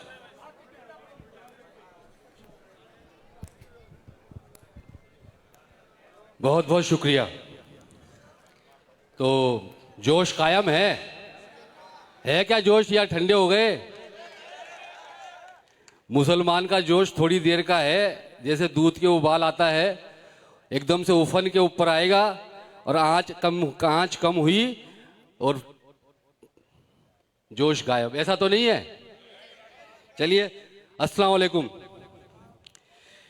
देखो, एक तो अजहर भाई, पिछली बार आपने मुझे बांध दिया था, ना बांधूंगा नहीं, अब की बार मैं पूरी बात रख के जाऊंगा, है ना? तो मेरे को डिस्टर्ब नहीं करें बीच में। बस ये है कि बहुत सारी बातें हो गई, सभी वक्ताओं ने अपनी बात करी, लेकिन जो सवाल है ना, वो सवाल अभी भी वहीं का वहीं है। और सवाल ये है कि हम कांग्रेस के वफादार थे, हैं और रहेंगे, ठीक है, और हम कांग्रेस का बहिष्कार करते हैं, ये भी ठीक है, और ये भी ठीक है कि कांग्रेस तेरे से बैर नहीं और ओला तेरी खैर नहीं, यहाँ तक तो ठीक है, सारी बातें बढ़िया हैं। लेकिन इसके आगे क्या? आगे क्या ना, एक मिनट, ऐसे कोई भी निर्णय नहीं लेना हमें, ऐसे कोई भी निर्णय नहीं लेना। सवाल जो है ना वो ये है कि ये महापंचायत यहाँ बैठी है। पिछली बार भी मेरा आपसे यही सवाल था कि अगर कांग्रेस टिकट नहीं देती है तो हमें क्या करना है, और अभी भी मेरा यही सवाल है। और जैसा कि एमडी चौबदार ने कहा, हम सब जानते हैं एमडी चौबदार जो है, ये सब पूरा मजमा जो आप देख रहे हैं, जो पूरा मामला जो आप देख रहे हैं, and the man behind the show is MD Chobdar. और उनके लिए मैं जोरदार तालियां बजाने के लिए आपको बोलूँगा कि इस आदमी ने आप सब लोगों को यहाँ इकट्ठा किया एक महत्वपूर्ण कार्य के लिए, एक अच्छे काम के लिए, और जिसकी कई सालों से हमें ज़रूरत थी। तो मैं मुबारकबाद पेश करता हूँ इनको खुले दिल से। लेकिन सवाल वही है कि हमें करना क्या चाहिए? अब हमारे पास क्या ऑप्शंस हैं, हमारे पास ऑप्शंस क्या क्या हैं, उन ऑप्शंस पे हमें बात करनी चाहिए। और आखिर में, क्योंकि अब हम दोबारा 13 तारीख से पहले इकट्ठे नहीं होंगे, हो पाएंगे क्या? मेरे ख्याल से दोबारा नहीं इकट्ठे हो पाएंगे। तो जो भी निर्णय होना चाहिए वो आज यहाँ होना चाहिए। एमडी चौबदार साहब ने कह दिया कि मैं आपके पीछे हूँ, यानी अब आप लोग हैं जो तय करेंगे कि हमें करना क्या। क्यों, यही बात है? बिल्कुल यही बात है कि हमें, ये जो समाज यहाँ बैठा है, अब ये अध्यक्ष है, इस मंच का अध्यक्ष कौन है? ये समाज, और समाज तय करेगा कि हमें क्या करना चाहिए। अब हमारे पास एक ऑप्शन था कि कांग्रेस को वोट करें, जिसको खारिज कर दिया गया पूरी तरीके से। आप अपने हाथ उठाकर इस बात की तायीद करें कि हम सब ने कांग्रेस को वोट देने की जो बात है उसको खारिज कर दिया, ये कांग्रेस को हम वोट नहीं देंगे। पहला ऑप्शन हमारा खत्म हो गया। अब दूसरा ऑप्शन है, हमारे पास दो ऑप्शन बचते हैं। एक ऑप्शन है हमारे पास कि हमारे बीच में हमारे एक मुस्लिम कैंडिडेट खड़े हैं, आमीन मनियार साहब, और हमारा एक कैंडिडेट और है जो पिछले 6 महीने से हमारे बीच में भागा दौड़ी कर रहा है, हमारी बात रख रहा है, हमारे लिए लड़ रहा है, और वो है राजेंद्र सिंह हुड्डा। अब हमारे पास ये दो ऑप्शन हैं, इन दो ऑप्शंस में से हमें कौन सा ऑप्शन चूज करना है, ये लोग, ये जो सामने बैठे हैं, ये तय करेंगे। एक मिनट प्लीज देखिए, आप किसी भी सभा का, किसी भी महफिल का जो डेकोरम है उसको मेंटेन करें। ये बात आखिर की है कि हमें क्या करना है। लेकिन मैंने हमेशा एक बात कहता हूँ, रेस में जो घोड़ा दौड़ता है ना, जो सबसे तेज घोड़ा होता है और वो जीतता है, वो क्यों जीतता है? वो इसी वजह से नहीं जीतता कि वो बहुत ताकतवर है, वो इस वजह से नहीं जीतता कि उसकी टांगें बहुत लंबी लंबी हैं, इस वजह से नहीं जीतता कि उसके पास बहुत सारा एक्सपीरियंस है, वो इस वजह से जीतता है कि उसके ऊपर एक मजबूत जोकी बैठा हुआ होता है जो उसको डायरेक्शन देता है, वो डायरेक्शन उसको जिताता है। और अगर वो जोकी ना बैठा हो तो कभी भी वो घोड़ा जो है बाढ़ कूद के बाहर निकल जाएगा।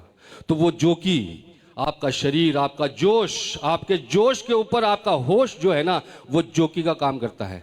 उस होश के साथ में हमें वोट करना है, हमें ये निर्णय करना है कि हमारा कैंडिडेट कौन होगा। अब हमारे पास कैंडिडेट कौन है? हमारे पास 2 कैंडिडेट हैं और उन 2 कैंडिडेट का कंपैरिजन जो है वो करना जरूरी है। अब हमें यह तय करना है कि अगर एक बार फिर, अब की बार, पिछली बार तैयब चेयरमैन के घर के सामने, कॉम्प्लेक्स के सामने बुलडोजर खड़ा हुआ, आके जेसीबी खड़ी हुई उसको तोड़ने के लिए, आपके घर के सामने अगर कोई जेसीबी और अगर आपके घर के सामने कोई बुलडोजर, 200 पुलिस के जवान, एसडीएम, एडीएम आके खड़ा हो जाए, हम इसको तोड़ेंगे, वहां कौन खड़ा होगा?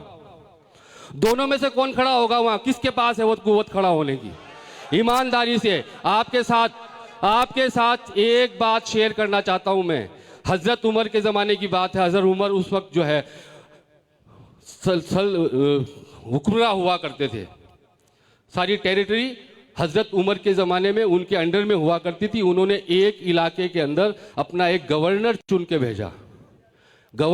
के भेजा और उस गवर्नर का जो लड़का है वो एक घुड़दौड़ में दौड़ रहा था और साथ में एक यहूदी का बच्चा भी उस घुड़दौड़ में था।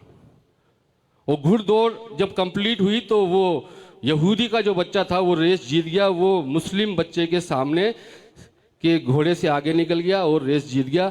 और गुस्से में, क्योंकि उसका बाप गवर्नर था, उस मुस्लिम बच्चे ने उस यहूदी के अपनी बेंच से कोड़े लगाए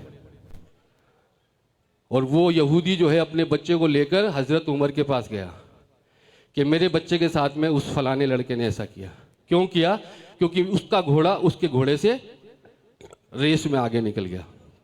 हजरत उमर ने उनको कॉल किया, गवर्नर को, अपने बच्चे के साथ, और वो वहां आए।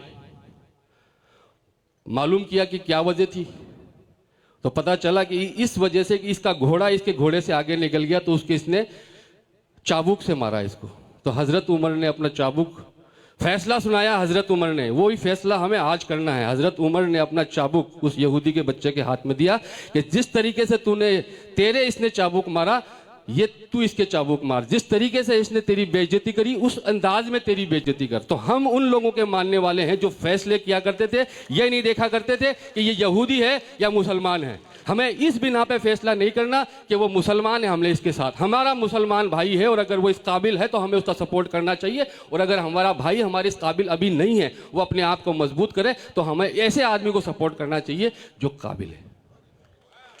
अगर आप इस बात को समझते हैं, अगर आपको लगता है कि एक बार फिर वही गिरदावर जो सलीम के यहाँ पहुंचकर उसकी औरतों के साथ, बच्चों के साथ बदतमीजी करता है और उसी के खिलाफ राजकीय कार्य का बाधा का जो है आरोप लगाता है और उसको अंदर करवा देता है और क्रॉस के अंदर मुकदमा भी दर्ज नहीं होता, अगर वही गिरदावर आपके घर के सामने आकर आपकी बीवी बच्चों के साथ में बदतमीजी करे और आप तेज में आके उसकी थप्पड़ मार दें और आपके खिलाफ भी केस हो जाए, आपको अंदर कर दिया जाए, तो इन दोनों कैंडिडेट में से कौन खड़ा हो सकता है? ईमानदारी से फैसला करने की जरूरत है। अगर पीपली चौक के अंदर वही गुंडे एक बार फिर आ जाएं, वहां पर गाड़ियां लेकर 20, 30, 50 और आपके घर के सामने इसी तरीके से लहराने लगे, वहां पे कौन खड़ा हो सकता है? तो हमें सोच समझ के विचार करना पड़ेगा कि हमारा फैसला क्या है।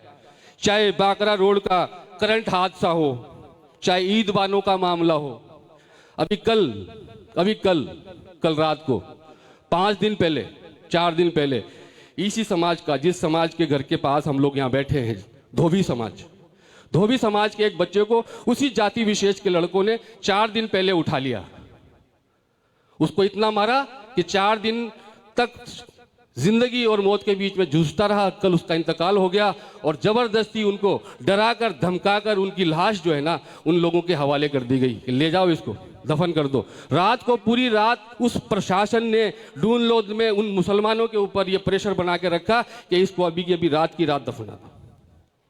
आप और हम सो रहे थे, हम सब अपने घरों में सो रहे थे और डून लोद में रिश्तेदार होंगे आप लोगों के, पूछना, रात को 2 बजे राजेंद्र सिंह गुड़ा वहां पुलिस के सामने खड़ा था। ये सारी बातें मैं आपको इसलिए बता रहा हूं, इसलिए नहीं बता रहा कि मैं राजेंद्र गुड़ा की कैंपेनिंग कर रहा हूं, मैं इसलिए बता रहा हूं कि ये ऑप्शन हमारे पास है। इस ऑप्शन को आप इस्तेमाल करना चाहें तो कर सकते हैं। ये ऑप्शंस हमें सिर्फ यही नहीं, मैं आपको गारंटी देता हूं इस बात की, ये एक्सपेरिमेंट है, ये एक्सपेरिमेंट झुंझुनू में हो रहा है। आज मुसलमान के साथ खड़े होने के लिए कोई तैयार नहीं है। एक मर्द मुजाहिद खड़ा हुआ है आपके लिए। अगर हमने धोखा कर दिया, आपके साथ कोई खड़ा नहीं होगा। और ये एक्सपेरिमेंट अगर झुंझुनू में हमारा सफल हो गया, मैं आपको गारंटी देता हूं ये एक्सपेरिमेंट पूरे राजस्थान में होगा और हजारों राजेंद्र गुड़ा हमारे लिए खड़े हो जाएंगे। आपको बात रखने की जरूरत नहीं पड़ेगी, वो आपकी बात रखेंगे। ये ऑप्शन आपको सोचना चाहिए ठंडे दिमाग से। हजरत उमर की जो बात मैंने आपको बताई है, उसको दिमाग में रखते हुए, आमीन मेरा भी भाई है, आमीन मेरा भी भाई है। आमीन मनियार के घर के सामने जब उपद्रवी लोग खड़े हो जाते हैं आकर और दंगे की बात करते हैं, मरने और मारने की बात करते हैं, 600 लोगों का एक बड़ा हुजूम खड़ा हो जाता है, वहां राजेंद्र सिंह घोड़ा खड़ा होता है। और फिर भी अगर मुसलमान ये कहते हैं कि हमारा भाई है आमीन मनियार और हमें भाई के पीछे खड़ा होना है, तो मैं भी समाज से अलग नहीं हूं। समाज तय करे सही क्या है, हक क्या है, सच क्या है। और समाज को न्याय मंच ने अथॉरिटी दे दी, तय करने की अथॉरिटी समाज को दे दी गई, तो समाज तय करे इस बात को। बात कर रहे थे एमडी भाई पार्षदों की। अभी जब से टिकट फाइनल हुई है अमित जी की, तब से समाचार आ रहे हैं, कुछ गरीब मजलूम लोग मोहल्लों में जो बैठे हैं, गरीब आदमी जिसको कोई मतलब नहीं, 500 रुपए कमाता है, खाता और सो जाता है, ऐसे लोगों को वो लोग धमका रहे हैं, पार्षद धमका रहे हैं, जनप्रतिनिधि धमका रहे हैं, डर दिखाया जा रहा है। कौन लोग हैं? उनको डर दिखाने लायक किसने बनाया है? किसने बनाया उनको डर दिखाने लायक? आपने वोट दिया है, तब वो बड़े हुए हैं और वो हमें डरा रहे हैं। तो डरने की जरूरत नहीं है किसी से भी। ये उनकी हुक्मरानी है ना, 26 नवंबर को खत्म हो जाएगी। 26 नवंबर को नगर परिषद में ना कोई पार्षद रहेगा और ना कोई चेयरमैन रहेगा। अगर डर रहे हो तो डरने की जरूरत नहीं है, और फिर भी मन में कोई डर है तो आपको बता देता हूं, 26 नवंबर के बाद में कोई पार्षद नहीं होगा, फिर दोबारा चुनाव होंगे। और जो डरा रहे हैं ना, उनके नाम यहां कर लेना, यहां, और उनके जब चुनाव होना तो वहां अंगूठा टेक आना, ये इलाज है। और बहुत अच्छी बात कही एमडी ने, शराबी, कैरेक्टरलेस लोग। समस्या पता है क्या है? हमारी पसंद ऐसी हो गई, हम कमजोर लोगों को पसंद करने लग गए, हम गलत लोगों को पसंद करने लग गए। मुसलमान की पसंद तो आला हुआ करती थी, हम अच्छे लोगों को, ताकतवर लोगों को, खूबसूरत लोगों को, स्मार्ट लोगों को पसंद किया करते थे। अरे हमारी पसंद ऐसी हो गई कि हम शराबी को जिता रहे। याद रखो, कोई भी हो सकता है वो, इस बात का ख्याल रखो। अभी पिछले दिनों मैंने एक स्पीच के अंदर कह दिया कि पालतू तीतर आएंगे, पालतू तीतर आएंगे आपको बहकाने के लिए, और आएंगे भी। तो एक पार्षद भाई ने मुझे कहा, थे माने तितर गयो। मैंने यार तेरा नाम तो लिया ही नहीं, मैंने तो तितर कहा था। तूने ये कैसे मान लिया कि तू तितर है? अरे मैंने नाम ही नहीं लिया किसी का, मैंने कहा पालतू तितर आएंगे बहकाने के लिए, आपको बहकाने में नहीं आना, तो बोले थे मानने तितर करो। अरे भाई मैंने तेरा नाम नहीं लिया। पालतू तीतर क्या होता है? पालतू तीतर किसे कहते हैं? पालतू तीतर हर वो आदमी है, चाहे वो पार्षद हो, चाहे वो जनप्रतिनिधि हो, चाहे वो बिजनेसमैन हो, कोई भी हो। एक परिवार में एक व्यक्ति भी हो सकता है, एक मोहल्ले में, गली में एक आदमी हो सकता है। वो व्यक्ति जो अपने स्वार्थ के लिए, अपने फायदे के लिए झूठा आडंबर क्रिएट करके, झूठी लोगों के अंदर संवेदनाएं पैदा करके, बेवकूफ बना के, अपने फायदे के लिए अपने समाज को, अपने परिवार को, अपने घर को जो आदमी कुएं में डाल देता है, उसको पालतू तीतर बोलते हैं। और अगर इस श्रेणी में हम में से भी कुछ लोग बैठे तो मान ले कि वो भी पालतू तीतर है, और अगर मैं हूं तो मैं भी पालतू तीतर हूं। तो किसी को अपने पे लेने की जरूरत नहीं है। हर आदमी अपने आप को सेल्फ इवेल्युएट कर ले, आत्मावलोकन कर ले कि मैं कहीं तीतर तो नहीं हूं, मैं किसी को बेवकूफ तो नहीं बना रहा, मैं किसी का फायदा तो नहीं उठा रहा, मेरी वजह से कोई आदमी गिर तो नहीं रहे। हर आदमी चेक कर ले, उसको बोलते पालतू तीतर। और वो पालतू तीतर अब आएंगे। कोनियों के गुड़ लगा रखे, कई तो सभापति बन के सो रहे, रात को मालूम है क्या आपको? कई तो सभापति बन के सो रहे कि तेरी टिकट पक्की, तेरी टिकट पक्की। एक वार्ड में 5-5 वार्ड पार्षद बना रखे कि तुझे भी दे देंगे टिकट, तुझे भी दे देंगे। वजह पता क्या है? वजह यही है कि हम ये कहते हैं कि हम कांग्रेसी थे, है और रहेंगे। इसको थोड़ा सा तरमीम करने की ज़रूरत है, चेंज करने की ज़रूरत है। हम कांग्रेसी थे, हम कांग्रेसी हैं। अब आप पे डिपेंड करता है कि आप हमें कांग्रेसी रखना चाहते हैं या नहीं। आप हमें क्या देना देंगे, क्या नहीं देंगे, ये चीज़ डिपेंड करेगी कि हम कांग्रेसी आगे होंगे या नहीं होंगे। हमसे ज़्यादा पढ़ा लिखा यूपी है, मुसलमान यूपी के हमसे ज़्यादा पढ़े लिखे हैं। आप लोगों को पता होना चाहिए, आज तक राजस्थान के अंदर कोई डायरेक्ट मुस्लिम आईएएस नहीं बना। जितने भी हैं सारे प्रमोटी हैं, आरएस बने थे, प्रमोट होकर आईएएस हुए। और यूपी के अंदर हर गांव में एक आईएएस मिल जाएगा आपको, इतना पढ़ा लिखा है। बिहार, बंगाल, यूपी के अंदर 38 साल से कांग्रेस नहीं है। 1988 वहां के मुसलमानों ने लात मारी कांग्रेस के, आज तक नहीं आई। सपा के साथ में हो गई मुसलमान तो सपा जीत गई, बसपा के साथ में हो गई तो बसपा जीत गई, और बट गए तो बीजेपी जीत गई। कांग्रेस की धज्जियां उड़ गई। बिहार में लालू मिल गया, चले गए। बंगाल के अंदर पहले कम्युनिस्ट मिल गए, अब दीदी मिल गई, छोड़ दिया, कांग्रेस नहीं है। बिहार में कांग्रेस नहीं है। महाराष्ट्र में एनसीपी के साथ में आ गए, दिल्ली में आम आदमी पार्टी के साथ में आ गए। जहां मुसलमान को ऑप्शन मिला वहां मुसलमान ने कांग्रेस के लात मारी है। और हम इस वजह से बंधे बैठे कि हमारे पास तीसरा ऑप्शन नहीं है। और आज हमारे पास तीसरा ऑप्शन है। तय कर लो, खड़े हो जाओ, आपके हालात भी सुधर जाएंगे, आपके हालात भी सुधर जाएंगे, समझने की जरूरत है।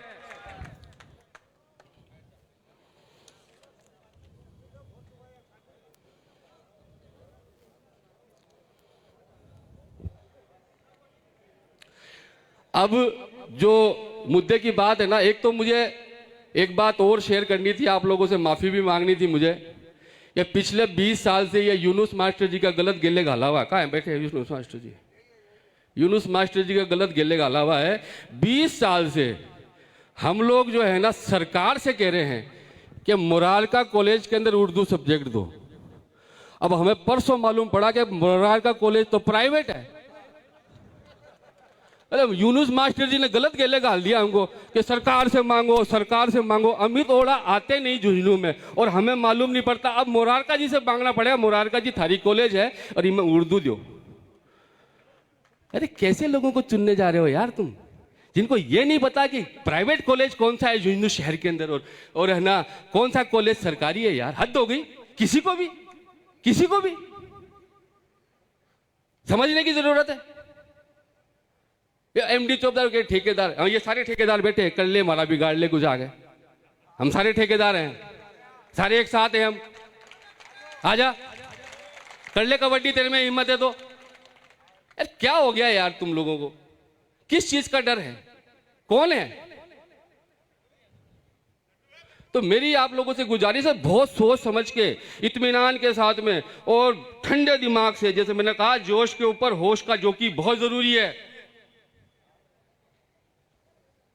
जोश की पीठ पे होश का जोकी इतना जरूरी है कि वो अगर घोड़ा जीतेगा तो वो होश की वजह से जीतेगा। और हमारे पास एक बहुत बेहतरीन ऑप्शन है। और मैं ये चाहता हूं आप लोगों से, अगर मेरी बातों से आप लोग मुतमईन हैं, ठीक है, आप लोग जो फैसला करेंगे वो फैसला करेंगे। पिछली मीटिंग के अंदर भी मैंने आपसे कहा था, पिछली मीटिंग में भी मैंने कहा था कि कांग्रेस अगर मुसलमान को टिकट देती है तो मैं मुसलमान के कांग्रेस के साथ हूं। कहा था क्या? और मैंने ये भी कहा था कि अगर मुसलमान को टिकट नहीं मिलती तो मेरा स्टैंड क्लियर है, नाम नहीं बताऊंगा, यही कहा था। अब मैं नाम बता रहा हूं, मेरा स्टैंड क्लियर है, मैं राजेंद्र सिंह गुढ़ा के साथ हूं। और अगर आप लोग भी मेरे साथ में हैं, अगर मेरी बात का समर्थन करते हैं, अगर आप लोगों का दिल भी करता है कि आप लोग राजेंद्र गुढ़ा के साथ में, एक बार मेरे हाथ के साथ में हाथ मिला दो, एक बार मेरे हाथ के साथ में हाथ मिला दो आप लोग।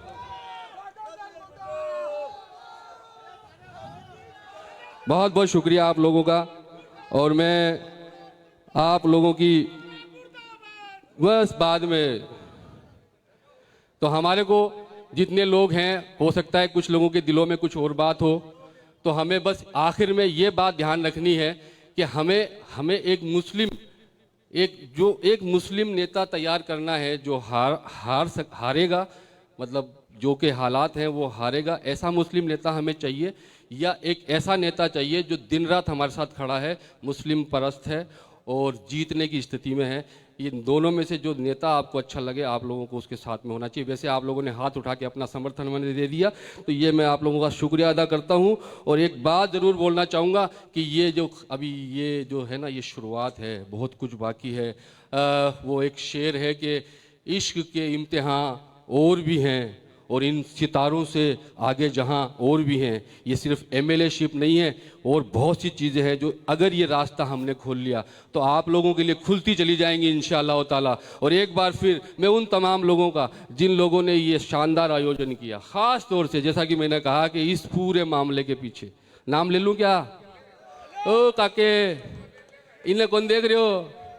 अरे काल के कहते हैं मैं पार्टी में बंदेड़ू हूँ, मैं पार्टी को सिपाही हूँ, मैं तो 2 ही मिनट में कह देगा, है ना। तो ये है, ये जो भी कुछ किया है, ख़ास तौर से मैं एमडी चौबदार साहब का शुक्रिया अदा करता हूँ कि इन तमाम मुसलमानों को इन्होंने यहाँ इकट्ठा किया, इतना शानदार आयोजन किया।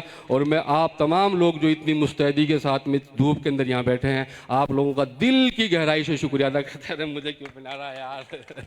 Thank you thank you thank you thank you very much. बहुत बहुत आप लोग बैठिए प्लीज, थोड़ा सा समय हम आपका और लेंगे, थोड़ा सा समय।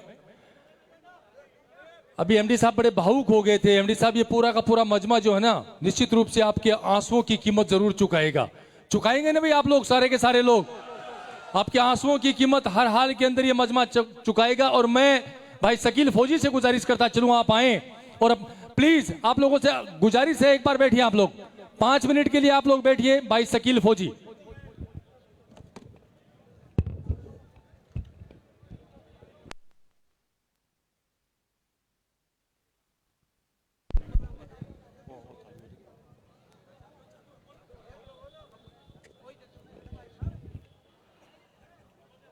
आज स्वागत करने का मेरा दिल था, लेकिन अभी मैं स्वागत नहीं करूंगा। मुझे आज पता चला कि मेरा समाज कितना शिक्षित है। मुझे पता चला आपको कि आप लोग कितने शिक्षित हैं। आपको मैं 3 प्लान बताता हूं कि शिक्षा आपको वो नहीं दी जा रही है जिसके आप काबिल हो।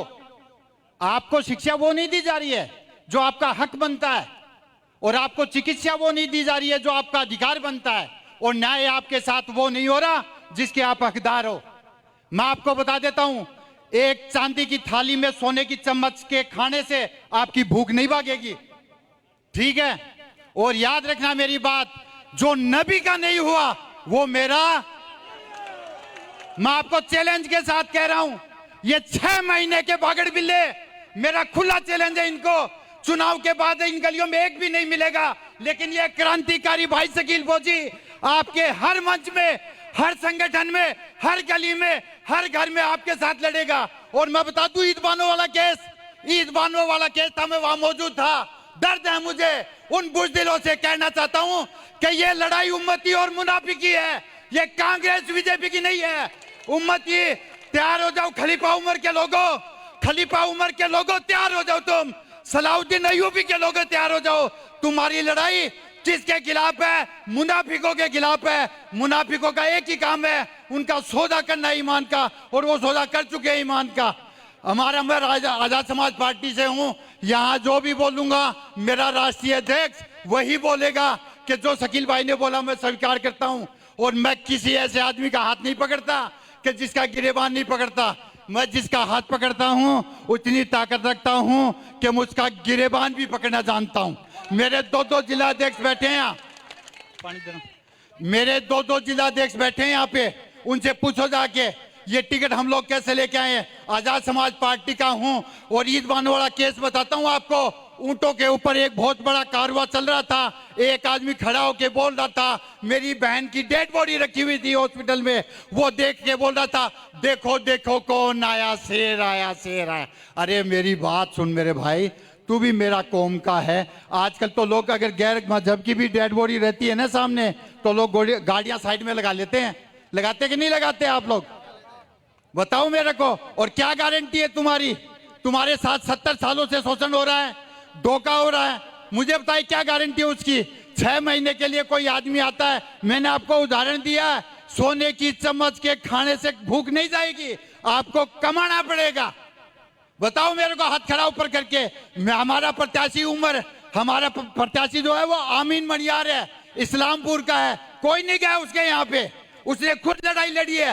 भीम आर्मी यहाँ मौजूद है, आजाद समाज पार्टी के जिलाध्यक्ष मौजूद है, लड़ाई इन्होंने लड़ी है। थाने में जाओ पकड़ में, थाने में पता लगाओ कौन गया था वहां पे, लड़ाई हमारी थी, हमने लड़ी थी। और हमारे उपाध्यक्ष ने बोला था कि ये नारा मैंने लगाया है। ये देखिए आप, एससी समुदाय का है वो जिसने वो नारा लगाया है। मेरी हाथ जोड़ के विनती है, बहकाओ में बताना, बहरूपी है ये, बहरूपी। आपको लड़ाई अपने बल पे लड़ना पड़ेगा, अपने बाजुओं से लड़ना पड़ेगा, ठीक है। बड़े से बड़े लोगों ने भी देखा नहीं, आपने